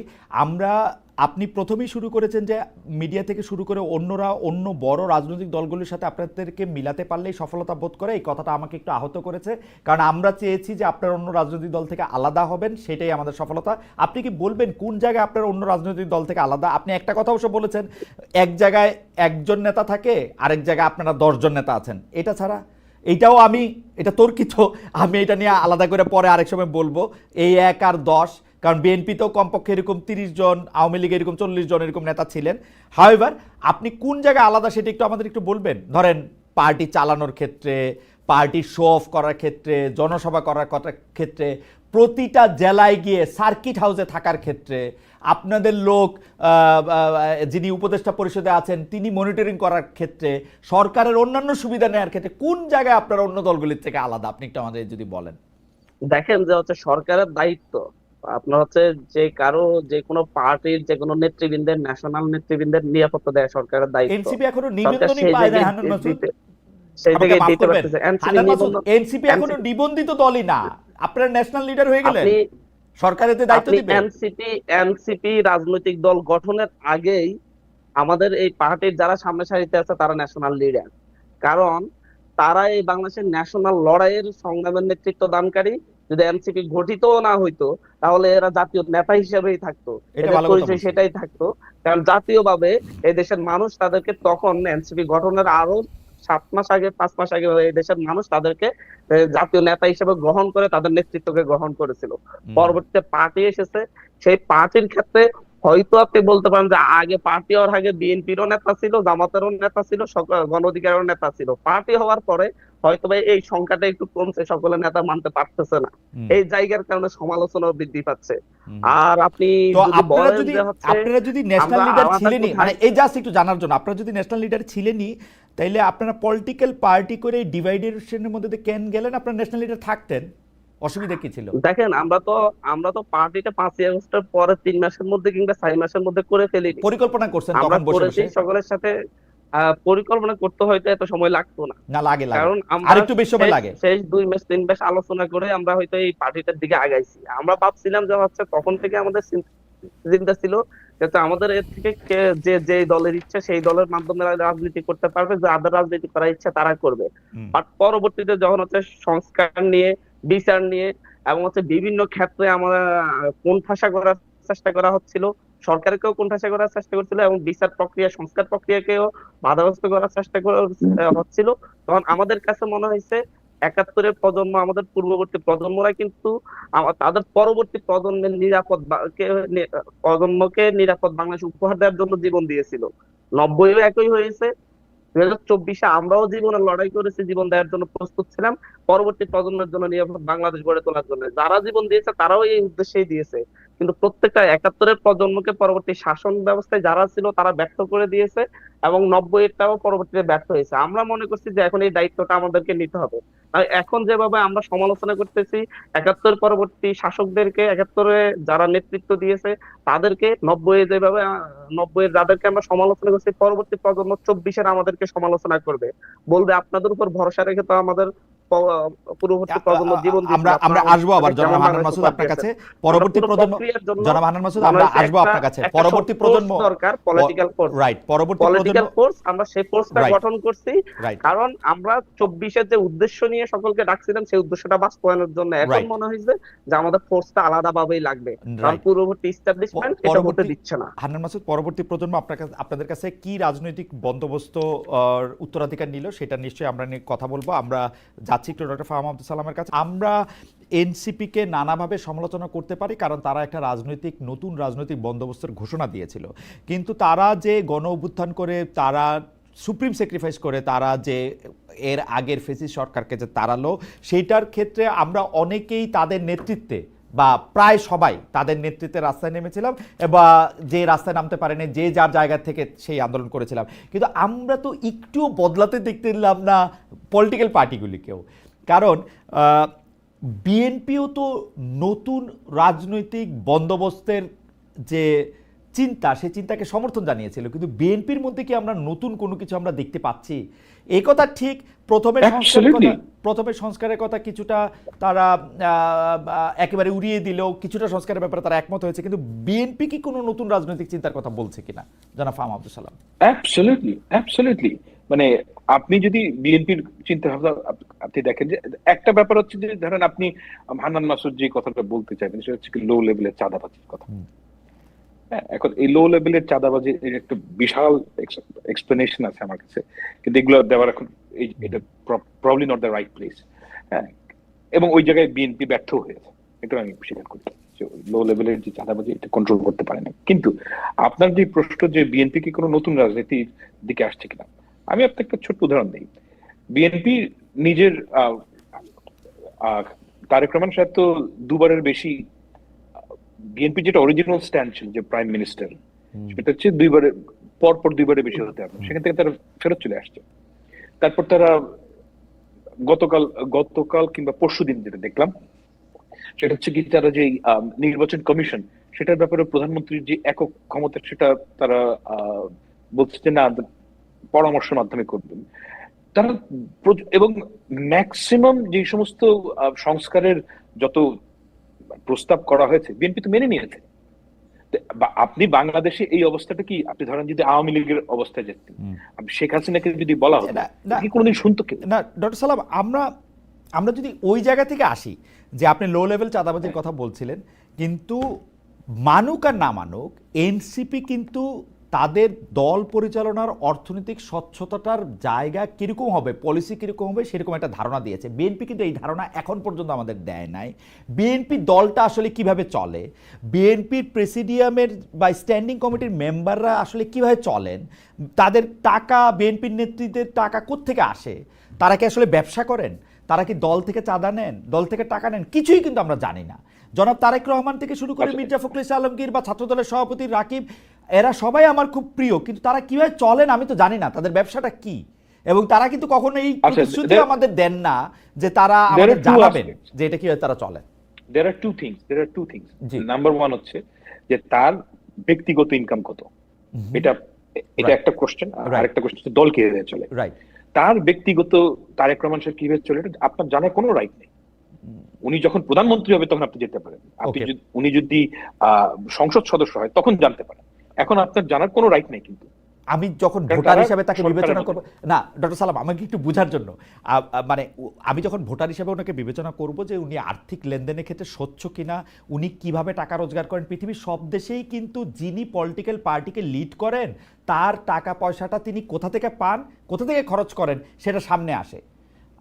এইটাকে আমি তারেক Yes, সাহেবেরটা আপনার জানতে যদি পারবো ওনাকে না? পছন্দ না হয়, আপনি ওনাকে ভোট দিবেন না। না না, আমি তো জানতেই ওনার তো পারছি কোনো না, পছন্দ দায়বদ্ধতা না নেই। করবো কেমনে? পছন্দ না করতে হইলেও তো আমার তথ্য না না না দরকার। না, আপনি আপনার এটা তখনই পাবলিক ইনফরমেশন হবে জি, যখন উনি ইলেকশনে দাঁড়াতে চান কিংবা উনি সরকারে গিয়েছেন, একটা ওই সময় আপনি এই এত প্রশ্নটা বড় করতে পারেন। এত বড় পলিটিক্যাল পার্টির লিডার হিসাবে সেটা পাবলিক ইনফরমেশন না। না, কেন? তা, উনি তো ধরা উনি তো যাক- এখন পর্যন্ত কোনদিন ক্ষমতায় যান নাই। না, উনি এখন পর্যন্ত কোনদিন ক্ষমতার MP সাথে হন কি নাই। ক্ষমতার সাথে কি এটা রিলেটেড ডক্টর সালাম? ডক্টর সালাম, আমি যদি ধরেন মার্কিন কিসের সাথে যুক্তরাষ্ট্রের কথা related বলি, আপনি বলবেন? অস্ট্রেলিয়ার কথা বলি, আমি ইংল্যান্ডের কি কথা বলি, আমার কি কোনো রাইট আছে আপনার বেতন কতটা জানার? আমি তো না, আপনি পাবলিক সত্যি কথা পার্সন, বলুন। আমি তো পাবলিক পার্টি না, তবুও আপনার রাইট আছে, আপনি আপনি এটা না, জিজ্ঞেস কোনো করতে right নেই পারেন। আমার। মানে আমি রাইটের কথা বলতে চাই, যখন আপনি পাবলিক পার্সন, মানে বিএনপির সর্বোচ্চ নেতা যদি পাবলিক পার্সন না হন, এই পৃথিবীতে কে পাবলিক পার্সন? পাবলিক পার্সন, এখানে এখানে প্রিভিয়াসের একটা বিষয় আছে। Privacy? সেটা হচ্ছে কি আমার ইনকাম, হ্যাঁ অবশ্যই প্রিভিয়াসের একটা বিষয় আছে যে আমার ইনকাম কত। আপনি আমাকে বললেন, আপনি জিজ্ঞেস করলেন, আমি বলবো না। না, কেন? বলবেন না। কারণ আমি হ্যাঁ, সেটা চাই। ফ্যান্টাস্টিক। এটা সেটা এটা একটা fantastic, প্রাইভেট বলবেন বিষয়, না। রাইট? হ্যাঁ, হুম। হ্যাঁ, তবে কিন্তু এটা আমার কথা জানা হচ্ছে যে- ছিল না, এবং তবে ডক্টর সালাম, এটা আমার জানা ছিল না। আমি যতদূর জানতাম যে আপনি পলিটিক্যাল পার্টির লিডার হইতে গেলে, আপনি একটা পাবলিক অফিস হোল্ড করেন আর না করেন, পলিটিক্যাল পার্টির লিডার হইতে গেলে আপনার আয় ব্যয় সম্পর্কে সকল কিছুই পাবলিকলি প্রকাশ করতে হয়, এটাই নর্মস। আমি জানি না যে মানে এর বাইরে আপনি যদি এই নর্মসটা ফলো না করেন, সেইটা আপনি আপনার তাকে ভোট ইচ্ছা দিন অবশ্য। না। আচ্ছা, আপনি এই নর্মসটা ফলো না করে আপনি এই রিস্কটা নিবেন, তবু এটা আপনি মানে না না না, ওপেন করবেন না। না না না, আমি ব্যক্তির স্বাধীনতার ব্যাপারে খুবই Okay. ফাসি। আমি ব্যক্তির স্বাধীনতার ব্যাপারে খুবই সেনসিটিভ। আচ্ছা আচ্ছা আচ্ছা, ঠিক আছে।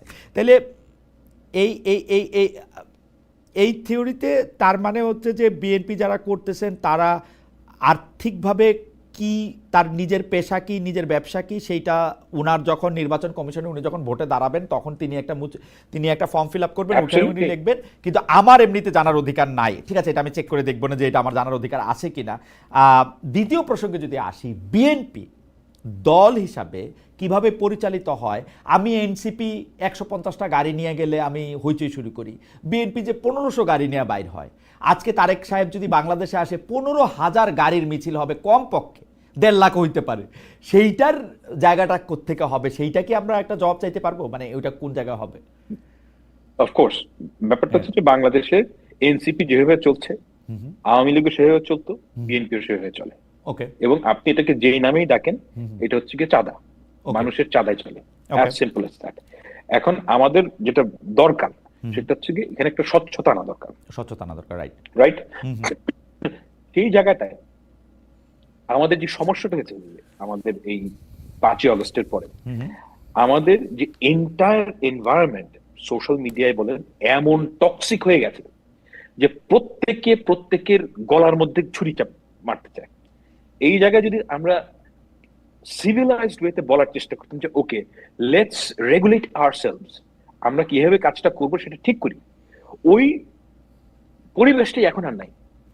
একে দেখতে পারে না এবং আমরা যথারীতি বাঙালির যে আচরণ সেই আচরণে চলে আসছি। অ্যাবসলিউটলি। এখন এমন অবস্থা তৈরি হয়েছে যে আমরা ছোটবেলায় ওই ড্রাকুলার ছবিতে দেখতাম যে নায়ক একটা ওই ক্রস দেখাতো এমনি করে, এবং ওই ক্রস দেখালে ড্রাকুলা করে মারা যেত। তারপর পরে গিয়ে দেখলাম যে ওই টার্কিশ ছবিতে আয়তাল কুরসি বললেই হয়। জামাত এবং এনসিপি নেতাদেরকে আপনি যদি একটা প্ল্যাকার্ড লিখে নির্বাচন শব্দটা লিখে দেন, সর্বনাশ হয়ে যাবে। আপনি যদি কুফরি কালাম করতে চান, একটা জামাত ইসলামের বালিশের, যে কোনো কর্মীর বালিশের নিচে আপনি একটা তাবিজের মধ্যে নির্বাচন বার্তা লিখে দিয়ে দেন, 40 দিনের মধ্যে লোকটা মারা যাবে। পিকিউলিয়ার অবস্থা। আপনি দেখেন যে আনবিলিভেবল, নির্বাচন ওয়ার্ডটা এমন টক্সিক ওয়ার্ড, মানে ক্রিপ্টোনাইটের মতো। নির্বাচন শব্দটা শুনলে সবাই রেগে যাচ্ছে। You have to face it, you have to do it. না ফাহাম, দুইটা জিনিস আমরা আসলে যদি একটু খেয়াল করে তাহলে আমরা দেখব যে নির্বাচন নিয়ে বিএনপি ছাড়া বাকি সবারই একটু রেগে যাওয়ার কথা, কারণ এখন যে অঙ্ক করা স্বাভাবিক, যে রাজনৈতিক অঙ্ক, রাজনীতিক যারা পরীক্ষা দিতে মাত্র বসছে তারাও, আর আমরা যারা অনেকদিন ধরে অবজারভার পরীক্ষাও জীবনে দেই নাই, তারাও কিন্তু আমরা এটা বুঝতে পারছি যে বিএনপি ক্ষমতায় আসবে। আমাদের প্রশ্ন ছিল যে আমরা কি এক সেট স্বৈরাচারী সরকার চলে যেতেছে, কিন্তু আরেকটা দল আসবে, সেই দলটা একই পথে হাইটা একই রকমভাবে হয়ে উঠবে কিনা, মানে বিএনপি হয় নাই এখনো, হইয়া ওঠার সম্ভাবনাটাকে রোধ করতে পারবো কিনা, ওইটা ছিল হচ্ছে আলোচনা। সেই জন্য কিন্তু বারবার কিছু সংস্কারের কথা বলা হয়েছে, কিছু পরিবর্তনের কথা বলা হয়েছে। বিএনপি যদি এখন যে যে বিষয়ে রাজি হয়েছে, প্রধানমন্ত্রীর 2 টার্মের কথা আমি যদি বলি, আরও একটা দেখলাম যে নির্বাচন কমিশন গঠনে প্রধানমন্ত্রীর একক এখতিয়ারের কথা যদি বলি, সেগুলি যদি 2025-এর ডিসেম্বরের আগে রাজি হইতো, তাহলে বোধহয় নির্বাচনটা আরেকটু আগেও হইতে পারতো। আপনার কি মনে হয় না যে এই নির্বাচনটা পেছানোর কারণ বিএনপির এক ধরনের একগুয়েমি, সংস্কার শুনলে বিএনপির গায়ে জ্বর আসা, এরকম কিছু? না, আমি বিএনপি তো ম্যাক্সিমাম সংস্কার মেনে নিয়েছে। না, মানছে অনেক পরে ডক্টর সালাম, আপনি খেয়াল করেন, না, না, এটা হলো গত 1-2 সপ্তাহের ডেভেলপমেন্ট। না, আমি আপনাকে বলি যে বিএনপি ফান্ডামেন্টাল কিছু সংস্কার মানে নাই। হ্যাঁ হ্যাঁ, ফান্ডামেন্টাল সংস্কারের মধ্যে একটা হচ্ছে এনসিপি, না সেটা মানে না, সাংবিধানিক কাউন্সিল, সেটা ঠিক আছে, সেটা আমি বুঝছি।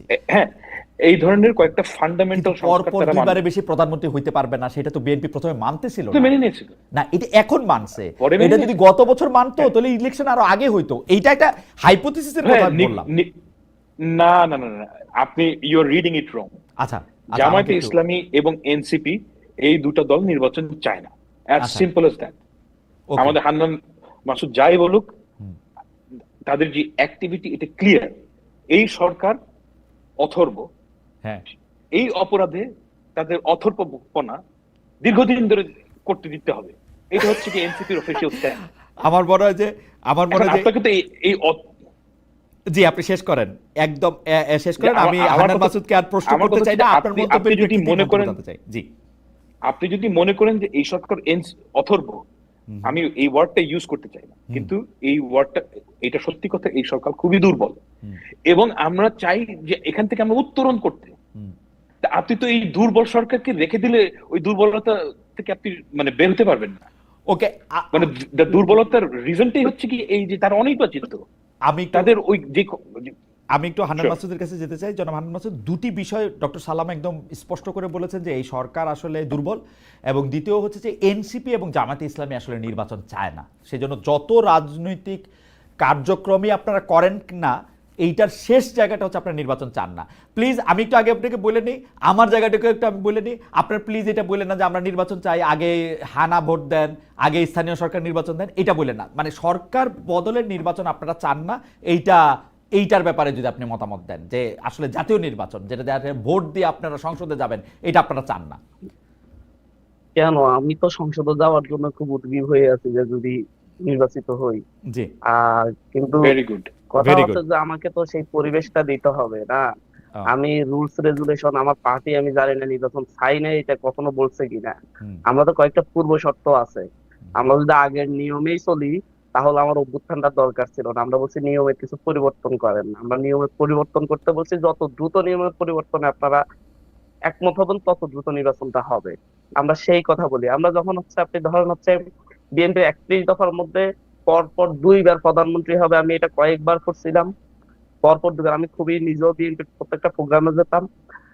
পরপর 2বারের বেশি প্রধানমন্ত্রী হবে এটা ছিল না। সকল রাজনৈতিক দলের সাথে বসার পরে বিএনপি যখন 31 দফা তৈরি করলো 2022 সাল কি 23 সালে, তখন ছিল হচ্ছে 2বারের বেশি প্রধানমন্ত্রী কেউ প্রধানমন্ত্রী হবে না, এই বিষয়টাই ছিল। কিন্তু যখন হচ্ছে আপনার ঐক্যমত কমিশনের আলোচনা এগুলো বিএনপি সেখানে পল্টে নিল। বিএনপি বললো না, হচ্ছে পরপর 2বার। এইটা নিয়ে মোট 4টা মিটিং হলো, তারপরে গিয়ে বিএনপি একমত হলো। 4 দিন নষ্ট করা হলো, 4টা মিটিং এর জন্য 2 সপ্তাহ নষ্ট হলো। আপনার এরপরে হচ্ছে এনসিসি হবে না। না, কিন্তু আমি সংস্কারের প্রসঙ্গে একটু আসি। আপনি এইটাও একটু বললেন, আপনারা একটা দাবি করলেন, অদ্ভুত দাবি, যে বিচার করে যেতে হবে, কারণ বিএনপি আসলে বিচার করবে না। বিএনপি হচ্ছে আওয়ামী লীগ দিয়ে সবচেয়ে বেশি সাফার দল, তারা বিচার করবে না, এবং এই বিচার এই সরকার না করলে আর কেউ করবে না, এরকম একটা দাবি করে আপনারা নির্বাচন যেতে চাইলেন। জি খালেদ ভাই, বিএনপি সবচাইতে সাফার দল, এটা আমি আপনি সবাই স্বীকার করি। বাট তৃণমূল থেকে শুরু করে সব জায়গায় আওয়ামী লীগের লোকজনকে টানার জন্য, এবং হচ্ছে আওয়ামী লীগের বর্তমানে যারা হচ্ছে চেয়ারম্যানশিপ আছে তাদেরকে এলাকায় এলাকায় শেল্টার দিয়ে ইউনিয়ন পরিষদের সকল সুবিধা কারা নিচ্ছে? এনসিপিও কিছু কিছু চট্টগ্রাম আওয়ামী নিচ্ছে। লীগ নেতাকে ধরা পড়ে। এনসিপির কাছে যারা আসতেছে তারা আচ্ছা, এনসিপিও নিচ্ছে। আ- আপনার আমি তালিকা দিব না এনসিপি কোন কোন আওয়ামী আমি লীগের বলছি, নেতা কর্মীদের হ্যাঁ সুবিধা হ্যাঁ, দিচ্ছে, আপনি চাইলে হতে আমি পারে, আপনাকে দিব না। হতে পারে। এনসিপি তো আওয়ামী লীগ দ্বারা সবচাইতে ইয়া দল না, আমি যেটা আপনাকে বলতেছি। হুম। বিএনপি কিন্তু হচ্ছে আওয়ামী লীগ দ্বারা সবচাইতে নির্যাতিত দল, কিন্তু আওয়ামী লীগ নিষিদ্ধের ব্যাপারে বিএনপির আগ্রহ ছিল না, বিএনপি চাই নাই। এখনো এখনো বলতেছে না তো, আপনার এই কথাটা দল নিষিদ্ধের ব্যাপারে তো হাসিনা আরেকটা আক্রান্ত দলের ছিল। আগ্রহ থাকতে পারে না। আপনাদের দলের যাকে মাস্টারমাইন্ড হিসেবে পরিচয় করে দেওয়া হয়েছিল সেই মাহফুজ সাহেবও কিন্তু প্রথম দিকে বলছিলেন আওয়ামী লীগ যেভাবে জামাতকে ডিল করছে সেভাবে আওয়ামী লীগকে ডিল করা আমাদের উচিত না। ডক্টর মোহাম্মদ আমরা ইউনূস এখনো অন্তত একই, 3টা বড় বড় আমরা সাক্ষাৎকারে এখন বলেছিলেন আওয়ামী লীগ তিনি নিষিদ্ধ করতে আমরা চান এখন না। খালাদ ভাই, আমরা এখনো বলছি যে হচ্ছে আওয়ামী লীগকে জামাতকে যেভাবে ডিল করা হয়েছে, আওয়ামী লীগকে যদি একইভাবে ডিল করা হয়, দেশের সহনশীলতা রাজনীতি থাকবে না। হুম হুম।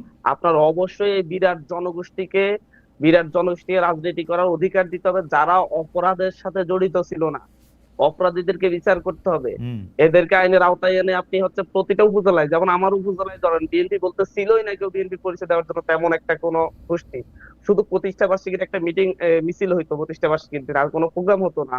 সেই সবাই আওয়ামী লীগ ছিল, সবাই আওয়ামী লীগ ছিল। এখন আমি সবাই এলাকা থেকে বের করে দিয়ে রাজনীতি হবে? আমার কথা হচ্ছে যারা অপরাধের সাথে জড়িত ছিল, আপনার প্রত্যেকটা চেয়ারম্যান, প্রত্যেকটা উপজেলা চেয়ারম্যান, প্রত্যেকটা এমপি, এগুলার মোটামুটি বিচার করলে বাংলাদেশে 10,000 বিচার হয়ে যায়। 10,000 মানুষের বিচার করলে আওয়ামী লীগ আর থাকে নাকি? হুম। কিন্তু সেটা তো হচ্ছে না, এদেরকে আইনের না আওতায় আনা আপনি হচ্ছে না। আপনি আমরা বলছি 10,000 এদেরকে মানুষের আইনের আওতায় এনে জনাব হান্নান মাসুদ, আমরা 10,000 প্রথম থেকে মানুষের বিচার সম্পর্কে মানে বিচারটা কি করতে হবে, সম্পন্ন করতে হবে, শুরু করতে হবে, ভাই, কি করতে হবে? না না না, মামলা দিতে মোটেও হবে? না।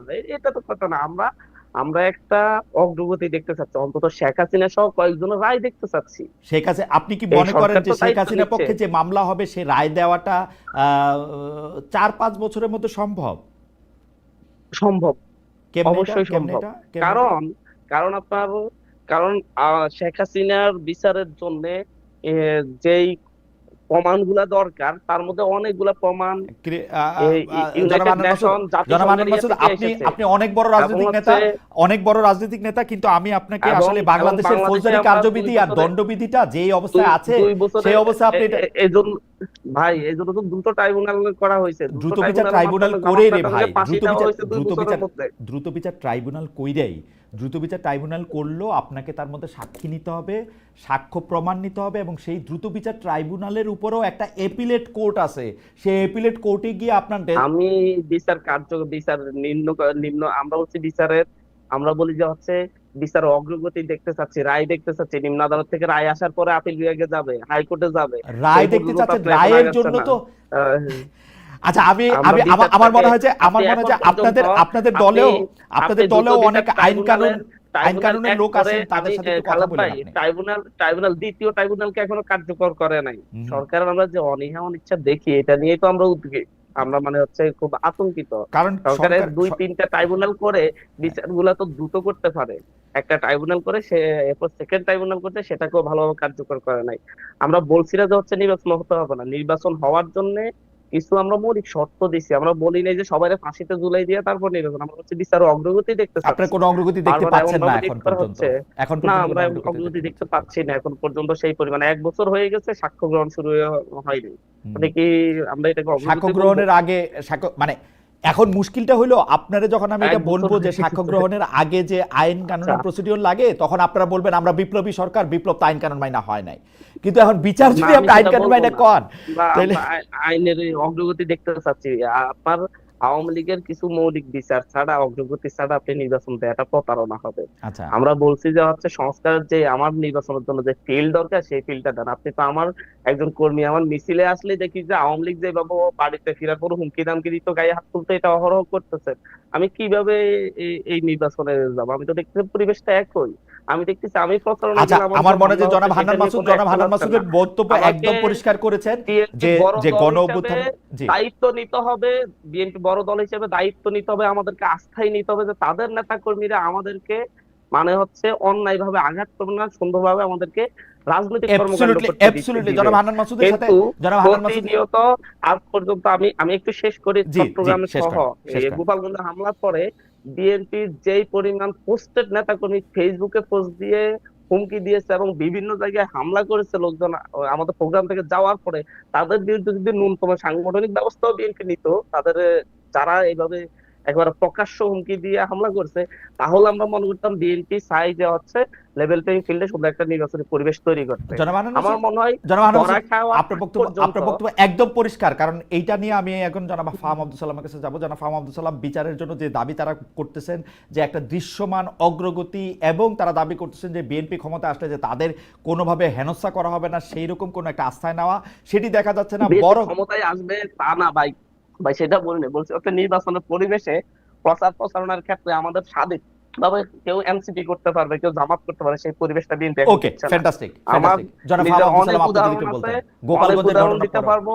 শুধু এনসিপি করার কারণে বাড়িতে হুমকি দেওয়া হচ্ছে, গায়ে হাত তোলা হচ্ছে বিএনপি কর্তৃক, ওকে যেটা আওয়ামী লীগ করতো। ওকে ওকে, জনাব ফাহাম আব্দুল সালাম। দেখেন, বাংলাদেশের লোকাল রাজনীতির কিছু রিয়ালিটি আছে, এটা আজকের না, এটা আপনি 1950 সালের স্মৃতি কথাতেও পাবেন। সেটা হচ্ছে কি, আপনি যদি একটা এলাকার খুব বিখ্যাত লোকের গালিগালাজ করেন কিংবা তাকে যদি কুৎসা করেন, তাহলে আপনার ফিজিক্যাল ভয় আছে। আমার কাছে সালাউদ্দিন আমার মনে হয় যে হান্নান মাসুদ যেটা বলছিলেন যে সালাউদ্দিন সাহেবের যে ঘটনা ওইটা নিয়ে বলছেন, আমার কাছে মনে হয়েছে যে বিএনপি কিন্তু এটাকে বেশ ভালোই হ্যান্ডেল করেছে। সালাউদ্দিন সাহেব কিন্তু কোনো এটাকে ঘটনা এখন যেটা ঘটছে, the way I read it, যে জামায়াতে ইসলামী এবং এনসিপির নেতারা তারা চাচ্ছেনই যে একটা অল্টারকেশনের মধ্যে যেন যাওয়া হয়, অর্থাৎ অল্টারকেশনে গেলে তারা এটা বলতে পারে। আমার পার্সোনাল রিডিং, হান্নান মাসুদের সাথে আমি একমত নই, আমি পার্সোনালি মনে করি যে এনসিপি আলটিমেটলি ইলেকশনে নাও যেতে পারে, এবং আলটিমেটলি ইলেকশনে না গেলে তারা যে গ্রাউন্ড ওয়ার্কটা তৈরি করবে যে আমাদেরকে আমি মনে করি না যে বাংলাদেশের অবস্থা এত খারাপ যে গেলে আপনাকে মেরে ফেলবে কেউ পিটায়। হাউএভার খুব ভালো না, হ্যাঁ, it has improved a little from last year, কিন্তু হয়তো আমরা এখনো আমাদের যে কাঙ্ক্ষিত জায়গাটা যাওয়ার কথা সেখানে যেতে পারিনি। কিন্তু আমাদের একটা জিনিস মাথায় রাখতে হবে, বাংলাদেশের রিয়ালিটি আপনাকে মানতে হবে। বাংলাদেশের রিয়ালিটি এমন না যে অস্ট্রেলিয়ার মতন যে দুইজন নেতা পাশাপাশি বসে দুজনকে কুৎসা করছেন, এই জিনিসটা বাংলাদেশে হবে না ভাইয়া। যেটা হবে না সেটা বাস্তবতার কথা, ওই অবাস্তব কথা আমি যাচ্ছি না, কিন্তু আমি মনে করি যে ইলেকশনের আগে বাংলাদেশের এই পর্যায়ে যাবে যে খুব বড় ধরনের থ্রেট থাকবে না, আমি এটা মনে করি, এবং এই কাজটা করার দায়িত্ব হচ্ছে সরকারের। ডক্টর সালাম, ইলেকশনের ওই পর্যায়ে যাওয়ার আগে হান্নান মাসুদ যে কথা বলেছেন সেই জায়গা থেকে আমি একটু আসি। উনি একটি অভিযোগ করেছেন যে বিচারের কোনো লক্ষণ, মানে আওয়ামী লীগের যারা শীর্ষস্থানীয় আছেন, ধরেন শেখ হাসিনা সহ যারা আছেন, তাদের আসলে বিচারের কোনো একটা মানে লক্ষণীয় অগ্রগতি তারা দেখতে পাচ্ছেন না, সরকার দ্বিতীয় ট্রাইব্যুনালটাকে চালু করছেন না। এইটার কি কারণ বলে আপনারা মনে করেন, যে মানে কেন সরকার এটা আসলে করতেছে না? এক, আর দুই হচ্ছে যে আওয়ামী লীগকে নিষিদ্ধ করার ব্যাপারে, বা আওয়ামী লীগকে নিষিদ্ধ করার ব্যাপারে এনসিপি যত সিরিয়াস, এনসিপি যতটা নিজেদের ভুক্তভোগী মনে করে, বিএনপি তার উল্টা দিকের পথে কেন আছে? বিএনপি কেন মনে করে না যে আওয়ামী লীগকে নিষিদ্ধ? আমি প্রথম কোশ্চেন উত্তরটা খুব সহজ। প্রথম কোশ্চেন হচ্ছে কি, আমি এই বিষয়ে অনেকের সাথে কথা বলেছিলাম যে মানে শেখ হাসিনার কেস কেন আগায় না। এটা সবচেয়ে বড় কারণ হচ্ছে কি, যারা তদন্ত করবে এই ধরনের পুলিশ অফিসার ছিল না। কোয়াইট সিম্পলি আপনি পুলিশের লেয়ার বাই লেয়ার হচ্ছে আওয়ামী লীগের, এদেরকে যখন সরায় ফেলা হয়েছে তখন আপনি দেখবেন যে যারা বিএনপি পন্থী কিংবা আপনি হোয়াট এভার প্রফেশনাল অফিসার যারাই কি বলেন, তারা 15 বছর ধরে তদন্ত করেনি, তারা সবাই ওই ওএসডি হয়েছিল 15 বছর ধরে। এখন তারা মানে আপনি প্রফেশনালি যদি 15 বছর একটা কাজ না করেন, আপনার তো কোনো প্রফেশনাল ডেভেলপমেন্ট হয় না, তারা ওই কাজটাই ভুলে গেছে। প্রথম 3-4 মাস দিস ওয়াজ অ্যান ইস্যু, তো এই কারণে তারা তদন্ত কাজ আগাতে পারেনি। তো আর বাংলাদেশের আমরা সবাই জানি যে ইনস্টিটিউশন গুলো ধ্বংস হয়ে গেছে, তো ওই কারণে আপনার প্রথম দিকে তদন্তের গতি খুবই মন্থর ছিল, এবং that is the reality we are dealing with. এই কারণে হাসিনার ব্যাপারে যেটা দৃশ্যমান অগ্রগতি সেটা দেখা যাচ্ছে না। ওকে। হচ্ছে নাম্বার ওয়ান কোয়েশ্চেন। আর নাম্বার টু হচ্ছে আওয়ামী এবং লীগ নিষিদ্ধের ব্যাপারে বিএনপির এক ধরনের রিল্যাক্টেন্ট অবস্থান, আওয়ামী লীগের লোকদেরকে নিয়ে রাজনীতি করার ব্যাপারে বিএনপির একটা চাওয়া। না না না, আওয়ামী লীগকে নিষিদ্ধ, আচ্ছা আমি আপনার একটা বাস্তবতার কথা বলি।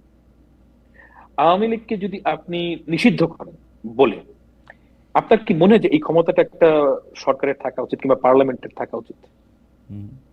আমার তো মনে হয় যে একটা পার্লামেন্টের এই ক্ষমতাটা থাকা উচিত না। আপনি তার যে কোনো ইন্ডিভিজুয়ালের বিচার করবেন, এবং এটা করতেই হবে। আওয়ামী লীগের প্রত্যেকটা অপরাধীর বিচার করতে হবে।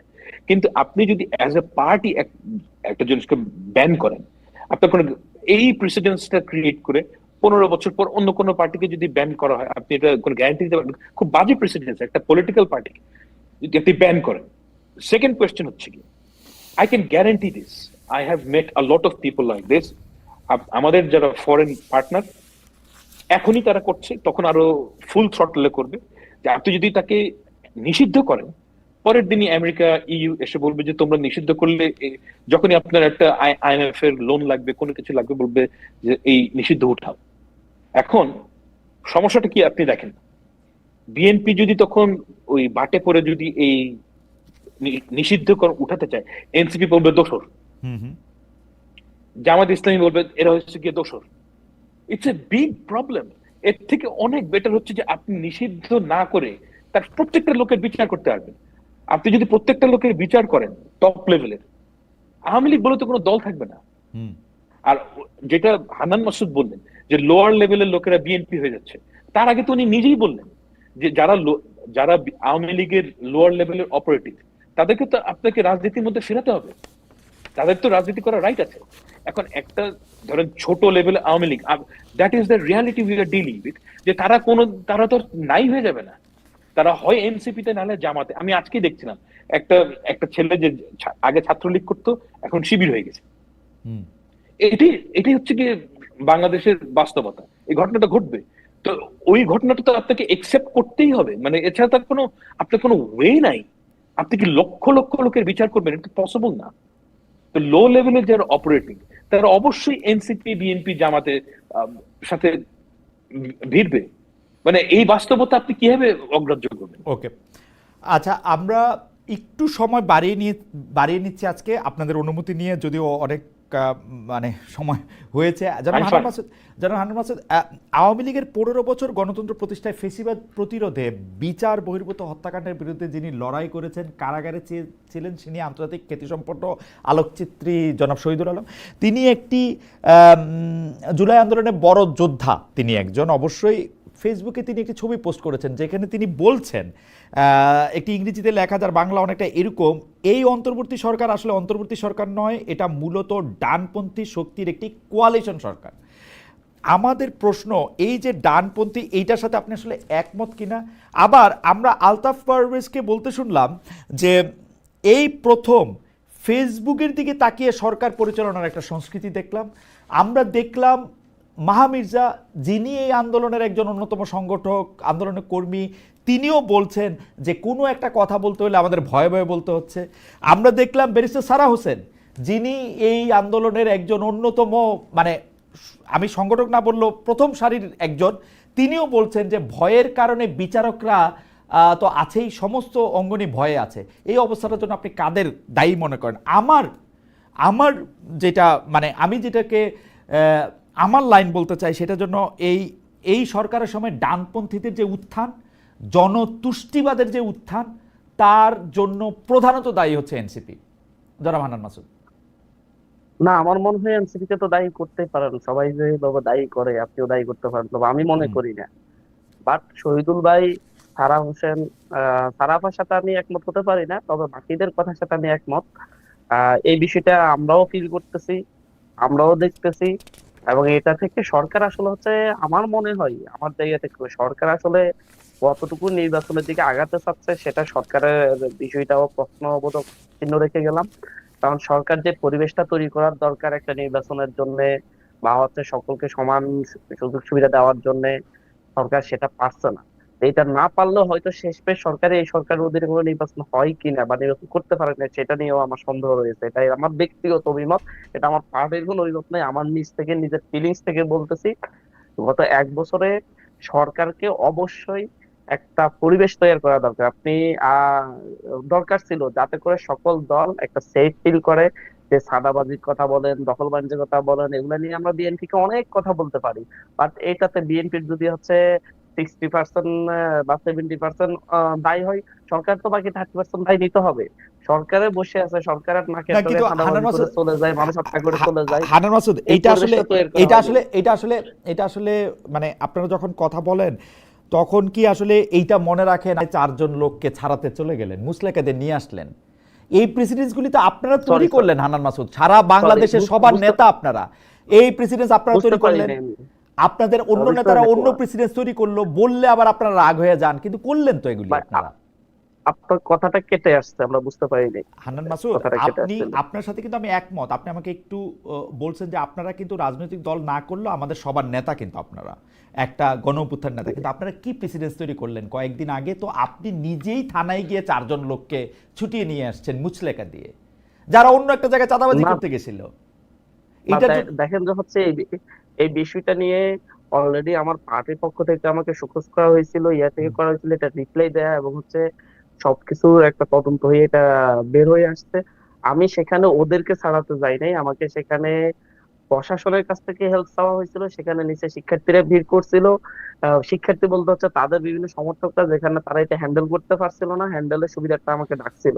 এবং সেটা সেখানে যাওয়ার পরে আমি হান্নান মাসুদ, নিজে কেন এটা আপনি বিচ্ছিন্ন, প্রয়োজনে এটাকে কেন এটা বিচ্ছিন্ন ঘটনা আমি জানেন? একটু আপনি আমি একটু আপনি বিষয়টা পুরো হাতিয়াতে, আপনি এখন সবচেয়ে বড়, আমি এটাকে কি বলবো, সবচেয়ে বড় মাতবর, কাজী। আপনি অনেক বিচার করেন, আপনার কাছে অনেক লোক আসে, আমি এটা পজিটিভ অর্থে বলতেছি, কিন্তু মাতবর কোনো খারাপ শব্দ না। আপনি এটা করতেছেন, কিন্তু আপনার সাথে আমার পরামর্শ রিপ্লাইটা করে টিএনও, আপনার সাথে টিএনও 2 বেলা পরামর্শ করে, অথবা আপনি টিএনওকে 2 বেলা ফোন করেন, এটা কি মিথ্যা? এটা মিথ্যা। কারণ ইউনুস যে ইউনো আছে, যারা আছে আপনি জিজ্ঞাসা করতে পারেন, আমি মনে হয় গত 3 মাসে 2 বার কথা বলছি কিনা সন্দেহ আছে ওনার সাথে। তাও হচ্ছে এবং হচ্ছে বিচারের কথা বলেন, ভাইয়া বলেন, আমি আজ পর্যন্ত একটা বিচার সালিশও করি নাই আমি নিজে ব্যক্তিগত ভাবে। এবং হচ্ছে এটা আপনি একটু খোঁজ নিয়ে দেখতে পারেন, অনেক কথাই আপনাদের কাছে যাই এবং আমি তার স্পষ্টত মানে এগুলি, বলছি, তার এবং মানে এটা এগুলি, আমি তার মানে হচ্ছে এগুলি শুধু মিথ্যা, তাই বলছি। তো? ইউনো ইউনো বলেন, ইউনোর সাথে আমার গত 3 মাসে 2 বার কথা হয়েছে হয়তোবা, সর্বোচ্চ গেলে, এর বাইরে না। আর এটা সরকারি আমি অন্য কর্মকর্তাদের সঙ্গে, বুকে হাত সরকারি রেখে অন্য বলতেছি। কর্মকর্তাদের সঙ্গে? এবং সরকারি অন্য কর্মকর্তাদের সাথেও আমার তেমন কোনো কথা হয় না। আপনি এটা নিয়ে নিজের পক্ষ থেকে, ঠিকানা টিভি থেকে বা খোঁজ খবর নিয়ে দেখতে পারেন, তেমন আচ্ছা, কোনো আপনাকে ইয়ে অনেক নেই। ধন্যবাদ। এটা আমি আপনি মেইনলি আপনি বলছেন। আমি মেইনলি যাদের সাথে কথা বলি, হুম, আমি মেইনলি কথা বলি হচ্ছে উপরের লেভেলের যারা থাকেন, যেমন ধরেন হচ্ছে আপনার আমার বিভিন্ন উন্নয়নমূলক কাজগুলা নিয়ে আমি অনেক বেশি দৌড়াই, তাদের সাথে একটু কথা হয়। উপরের লেভেল আমার বলতে, প্রশাসনিক উপরের কাজে লেভেল বলতে কখনো ডিসিএসপি দের যেমন, সঙ্গে, না, না, না, ডিসিএসপি ও না। আমি এটা যেমন সেক্রেটারিদের ধরুন সঙ্গে? হচ্ছে কাদের সাথে কথা হয়, আমি বলছি যে হচ্ছে আমার এই যে পানি উন্নয়ন বোর্ড থেকে আমাদের ইয়ার সাথে কথা, সচিব বা হচ্ছে উপদেষ্টা, তাদের সাথে কথা বলি ও আচ্ছা আচ্ছা, আমাদের মানে আপনি উন্নয়নমূলক সচিব বা কাজগুলা নিয়ে আর উপদেষ্টার কি। সঙ্গে আপনি কথা বলেন, ঠিক আছে। আমি এইবার বুঝতে জি, পারতেছি, কারণ আপনার বিরুদ্ধে যে অভিযোগ, যে সেইটা হচ্ছে যে আপনি সরকারের উচ্চ পর্যায়ের সাথে কথা বলেন, তা আমি ভেবে নিয়েছিলাম যে আপনি ডিসিএসপির সাথে কথা বলেন। না, এটা না, আপনি আমি পরিষ্কার অবশ্যই, করলেন, কারণ যে হচ্ছে আপনি আসলে অভ্যর্থন সচিব পরবর্তী পর্যায়ের লোকদের সাথে কথা বলেন, সচিব, চিফ ইঞ্জিনিয়ার, তাদের সঙ্গে। অভ্যুত্থান পরবর্তী যারা হচ্ছে আপনার আমাদের মানে উপদেষ্টারাই আমাদেরকে ওন করবে, এর বাইরে কেউ ওন করার কথা না। এবং আমার যখন হচ্ছে আমার দ্বীপের অনেকগুলো ইস্যু নিয়ে আমাকে কথা বলতে হয়, ফেরি ওকে, নিয়ে আমি, এবং হচ্ছে নদী ভাঙ্গন নিয়ে একটা বড় প্রজেক্ট আমি ওনাদের সাথে কথা বলে নিয়েছি। এই প্রক্রিয়াগুলো নিয়ে ওনারা ছাড়া ওনাদের সাথে কথা না বলে এটা আদায় করা সম্ভব না আর কি। ওকে। আমি জনাব ফাহাম আব্দুল সালাম, আমি আপনার কাছ থেকে একটু আম, একটু মূল্যায়নের জায়গা থেকে একটু জানতে চাইবো, যেহেতু এটা শেষ প্রসঙ্গ। আচ্ছা, খালেদ ভাই, আমি এখানে এখানে আরেকটা কথা আমি একটু আসবো আবার বলবো। হান্নান মাসুদ, আবার আসবো আপনার কাছে, ঠিক আছে। আপনার কাছে শেষ পর্যন্ত আসবো। আপনি আপনি তখন এটা মনে রাখেন, একটু বলেন, কারণ এটা আমরা শেষ প্রসঙ্গ। আমি এই প্রশ্ন করতে চাই যে জুলাই আন্দোলনের নেতাদের দল এনসিপি দেশ জুড়ে পদযাত্রা করেছে, গোপালগঞ্জটা বাদ দিলে তার আগে 32টা জেলা পর্যন্ত আমি যতটুকু দেখেছি তাদের এই পদযাত্রা নিয়ে মানুষের অনেক আগ্রহ ছিল, অনেক জায়গায় অনেকে তাদেরকে স্বাগত জানিয়েছেন। আপনার পর্যবেক্ষণ কি নতুন রাজনৈতিক দল হিসেবে এনসিপি যে পদযাত্রা করেছে, মানুষের কাছে গিয়েছে, কাঁঠাল ভেঙে খেয়েছে, নদীতে লাফ দিয়েছে, ফ্যান্টাস্টিক কাজ তারা করেছে। আমার কাছে মনে হচ্ছে অনেক সাধারণ জনগণ তাদেরকে অনেক ভালোবাসাও তারা পেয়েছে। এইটাকে আপনি আসলে কিভাবে দেখছেন? আর হচ্ছে একটা ফ্যান্টাস্টিক কাজ। আর আর আর এই মূল্যায়নটা যদি আপনি একটু করেন যে নতুন রাজনৈতিক বিশ্ববিদ্যালয়ে আরেকটা ব্যাপার হচ্ছে আওয়ামী লীগের ফিরে আসা বা আওয়ামী লীগের পুনর্বাসন, সেটা পিআর সিস্টেমের মাধ্যমে হোক, অন্যভাবে হোক। খোদ অন্তর্বর্তী সরকার প্রধান দেশকে একটা যুদ্ধ অবস্থার সাথে তুলনা করছেন, ফেসিবাদীরা ষড়যন্ত্র করছে বলে মনে করছেন। এই ব্যাপারটাকেও আসলে আপনি কিভাবে দেখেন? এই দুইটা প্রসঙ্গে যদি একটু আপনি বলতেন।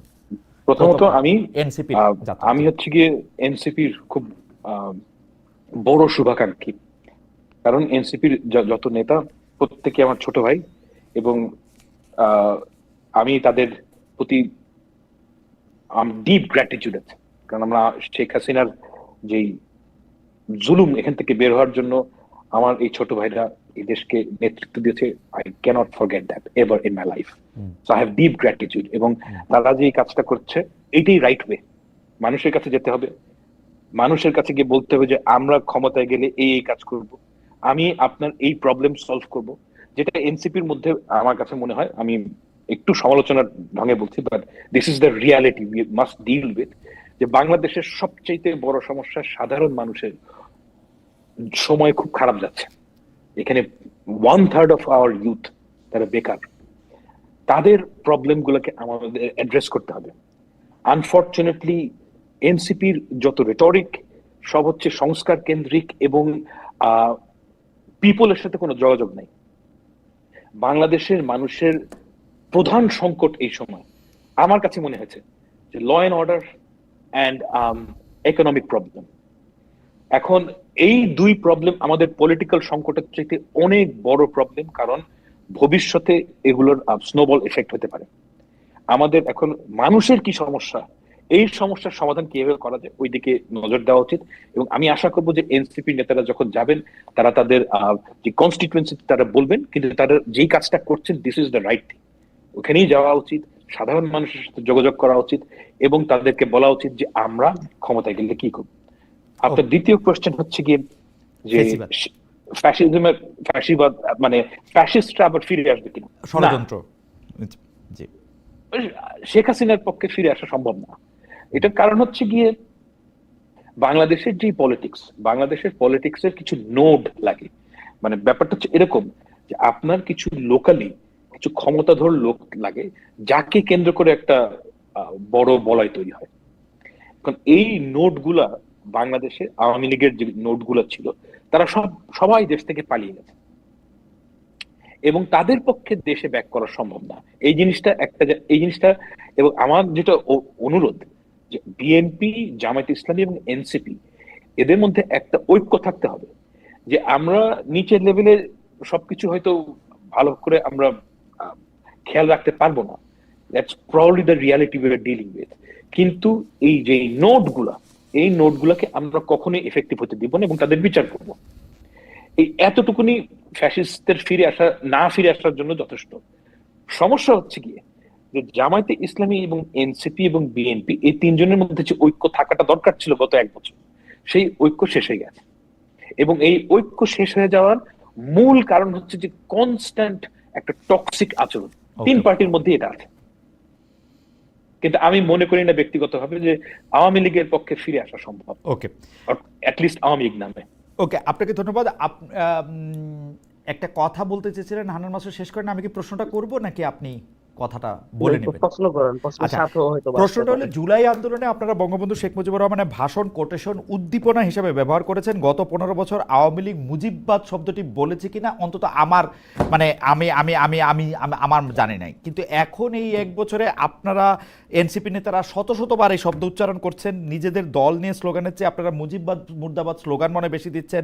আপনাদের নিজস্ব স্লোগান, চিন্তা, দর্শন, নীতি, শিক্ষানীতি, নারী নীতি এগুলি স্পষ্ট না, আপনারা শুধু ওই স্লোগানটাই বেশি দিচ্ছেন। এটার কারণটা কি আসলে? মানে এই মুজিববাদ মুর্দাবাদটা আপনারা মানে কেন এইটারই আপনারা সবসময় সামনে আনতে চান? কারণ জুলাই আগস্ট আন্দোলনের সময় আপনারা বরং আমাদেরকে দাবায় রাখতে পারবে না থেকে শুরু করে আরো অন্যান্য অনেক কোটেশন আপনারা ব্যবহার করেছেন ওই সময় ব্যবহৃত। আমি চাইলে আপনাকে মনে করে দিতে পারি। জি, জুলাই আন্দোলনে আমরা যারা ছিলাম ঢাকা বিশ্ববিদ্যালয় থেকে যে প্রোগ্রামগুলো হয়েছিল সেখানে আমরা এই কোটেশন গুলা এবং শেখ মুজিবের কোনো কোটেশন বা হচ্ছে পোস্টার কোনো কিছু আমরা ইউজ করি নাই। আমরা 2018 সালের তো দেখেছি যে হচ্ছে শেখ মুজিবের বাংলায় বৈষম্য ইয়া কোটা কথা ঠাই নেই জাতীয় ছিল আমাদের এখানে, আমরা অন্তত ব্যবহার করি নাই ইয়ার থেকে। কারণ আমরা যারা হচ্ছে এই আন্দোলন লিড দিয়েছিলাম, আমাদের নিজস্ব একটা চিন্তাধারা অনেক আগ থেকেই ছিল। আমরা বলছিলাম যে হচ্ছে আমরা ছাত্র শক্তি করতাম, তাদের সেখানে একটা নিজস্ব চিন্তাধারা ছিল। এখান থেকে আমাদের কাছে ক্লিয়ার বাংলাদেশের রাজনীতির যে সংকটটা তৈরি করা হয়েছে এটা মুক্তিযুদ্ধের রাজনীতির কারণে হয়েছে। 71 পরবর্তী সময়ে আওয়ামী লীগের রাজনীতি না হয়ে মুজিববাদের রাজনীতি হয়েছে, এবং সেটা পরবর্তীতে আওয়ামী লীগ ধারণ করেছে মুজিববাদী রাজনীতি। এবং শেখ মুজিব নিজেকে ওয়ান অ্যান্ড অনলি এই ক্ষমতাধর এবং হচ্ছে তিনি বাংলাদেশ এটা প্রমাণে ব্যতিব্যস্ত হয়ে পড়ছিলেন, যেটা মূলত এই দেশের একটা সিভিল সোসাইটিরও ক্রাইসিস বলতে পারেন, একটা বুদ্ধিভিত্তিক ক্রাইসিসও বলতে পারেন। আমরা মনে করছি সেটার মানুষের মনস্তত্ত্বের মধ্যে আসলে এই জায়গাটাই দিতে হবে। আওয়ামী লীগ যে ফ্যাসিজম এই স্বাধীন বাংলাদেশে কখনো রাজনীতি করে নাই, প্রত্যেকবারই ফ্যাসিজম কায়েম করেছে। সেটা মূল জায়গাটা কোথায় সেটা আমরা প্রমাণ করার জন্য, সেটা নেওয়ার জন্য আমরা মুজিববাদ মুর্দাবাদটাকে আমরা তুলে ধরেছি। এটাকে আপনার কাছে ক্লিয়ার থাকতে হবে যে পাশাপাশি শেখ মুজিবের যে শাসন আমল ছিল 72 থেকে 75, সেই শাসন আমল কখনো রাজনৈতিক শাসন ছিল না। এখন আপনার প্রশ্নের মধ্যে আমি যে কথাটা বলতে চাইছিলাম যে হচ্ছে আওয়ামী লীগকে ফাহাম ভাইও, আমি জানি না, ফাহাম ভাইয়ের অনেক ভিডিও দেখছিলাম, প্রত্যেকটা ভিডিওতেই ফাহাম ভাই কখনো আওয়ামী লীগকে পলিটিক্যাল পার্টি হিসাবে বিবেচনা করেন না, এবং উনি এই ক্ষেত্রে আমাদেরকে উৎসাহিত করছেন যাতে আওয়ামী লীগকে কখনো পলিটিক্যাল পার্টি হিসেবে বিবেচনা করা না হয়। এটা সন্ত্রাসী সংগঠন, ফ্যাসিস্ট সংগঠন। আমরা সেই জায়গা থেকে উদ্বুদ্ধ। আমরা দেখছি বিচার বিশ্লেষণে যে আওয়ামী লীগ পলিটিক্যাল পার্টি হতেই পারে না। এটা হওয়ার মতো কোন কোয়ালিটিটা আছে আমি এটা অনেককেই কোশ্চেন করেছি, আজ পর্যন্ত আমরা সেই কোশ্চেনের রিপ্লাই পাই নাই। স্বাধীন বাংলাদেশে আওয়ামী লীগ কবে রাজনীতি করেছে বা রাজনৈতিক দল হিসেবে কোন কোয়ালিটিটা আওয়ামী লীগ ধারণ করছিল সেটা আজ পর্যন্ত আমি অনেককেই জিজ্ঞাসা করছি, অনেক বুদ্ধিজীবীদের কারো কাছে পাই নাই। প্রত্যেকবারে আওয়ামী লীগ সন্ত্রাসের রাজনীতি করেছে, ফ্যাসিজমের রাজনীতি করেছে, স্বৈরাচারের রাজনীতি করেছে। এবং আওয়ামী লীগের সর্বশেষ উদাহরণ আজকেও যদি আমি একটু শেষ করি, আজকেও যদি আপনি বলেন যে আওয়ামী লীগের দল হিসেবে রাজনীতি করতে দিতে হবে, আওয়ামী লীগের যারা ইয়া ছিল তাদেরকে বিচার করে ফেলেন, আসলে বাস্তবতা হচ্ছে আওয়ামী লীগের তৃণমূল থেকে একবার ওয়ার্ড পর্যায়ে থেকে যে নেতাটা ছিল, সে আওয়ামী লীগ নামটা থাকতে সে তার অস্ত্রের যে জনজনানি, প্রত্যেকটা ওয়ার্ডের প্রত্যেকটা নেতার হাতে বগিতে রাজনীতি ছিল। গোপালগঞ্জে প্রত্যেকটা গিয়ে একত্রিত হয়েছে, এবং প্রত্যেকে যারা আমাদের উপর হামলা করেছে প্রত্যেকটা অস্ত্র নিয়ে হামলা করেছে, অস্ত্র নিয়ে।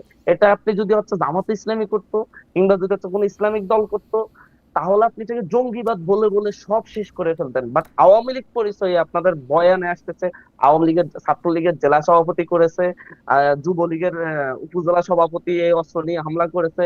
বাট যখন আপনার অন্য পরিচয় একটা প্রাইভেট ইউনিভার্সিটি শিক্ষার্থী যখন আমি একটু শিক্ষার্থী যখন আসলে মানে একটা প্রতিবার যখন আপনার সাথে দেখা হচ্ছে জঙ্গিবাদ, না প্রতিবার যখন আমি আপনার সাথে দেখা বলছি হচ্ছে আওয়ামী লীগ জঙ্গি সংগঠন, সন্ত্রাসী সংগঠন। রাজনীতি করার মতো যে গুণ, পলিটিক্যাল পার্টি হিসেবে রাজনৈতিক কোন গুণ যদি তার কাছে থাকে, আপনারা যদি বলতে পারেন যে আওয়ামী লীগ রাজনৈতিক দল হিসেবে এই গুণগুলা, এই কোয়ালিটি গুলো যদি বাংলাদেশের রাজনীতির ভবিষ্যৎ একটু 40-50 সেকেন্ড বলেন, আমরা হান্নান মাসুদকেও বাংলাদেশের রাজনীতির ভবিষ্যৎটা একটু আমরা শুনতে চাইবো।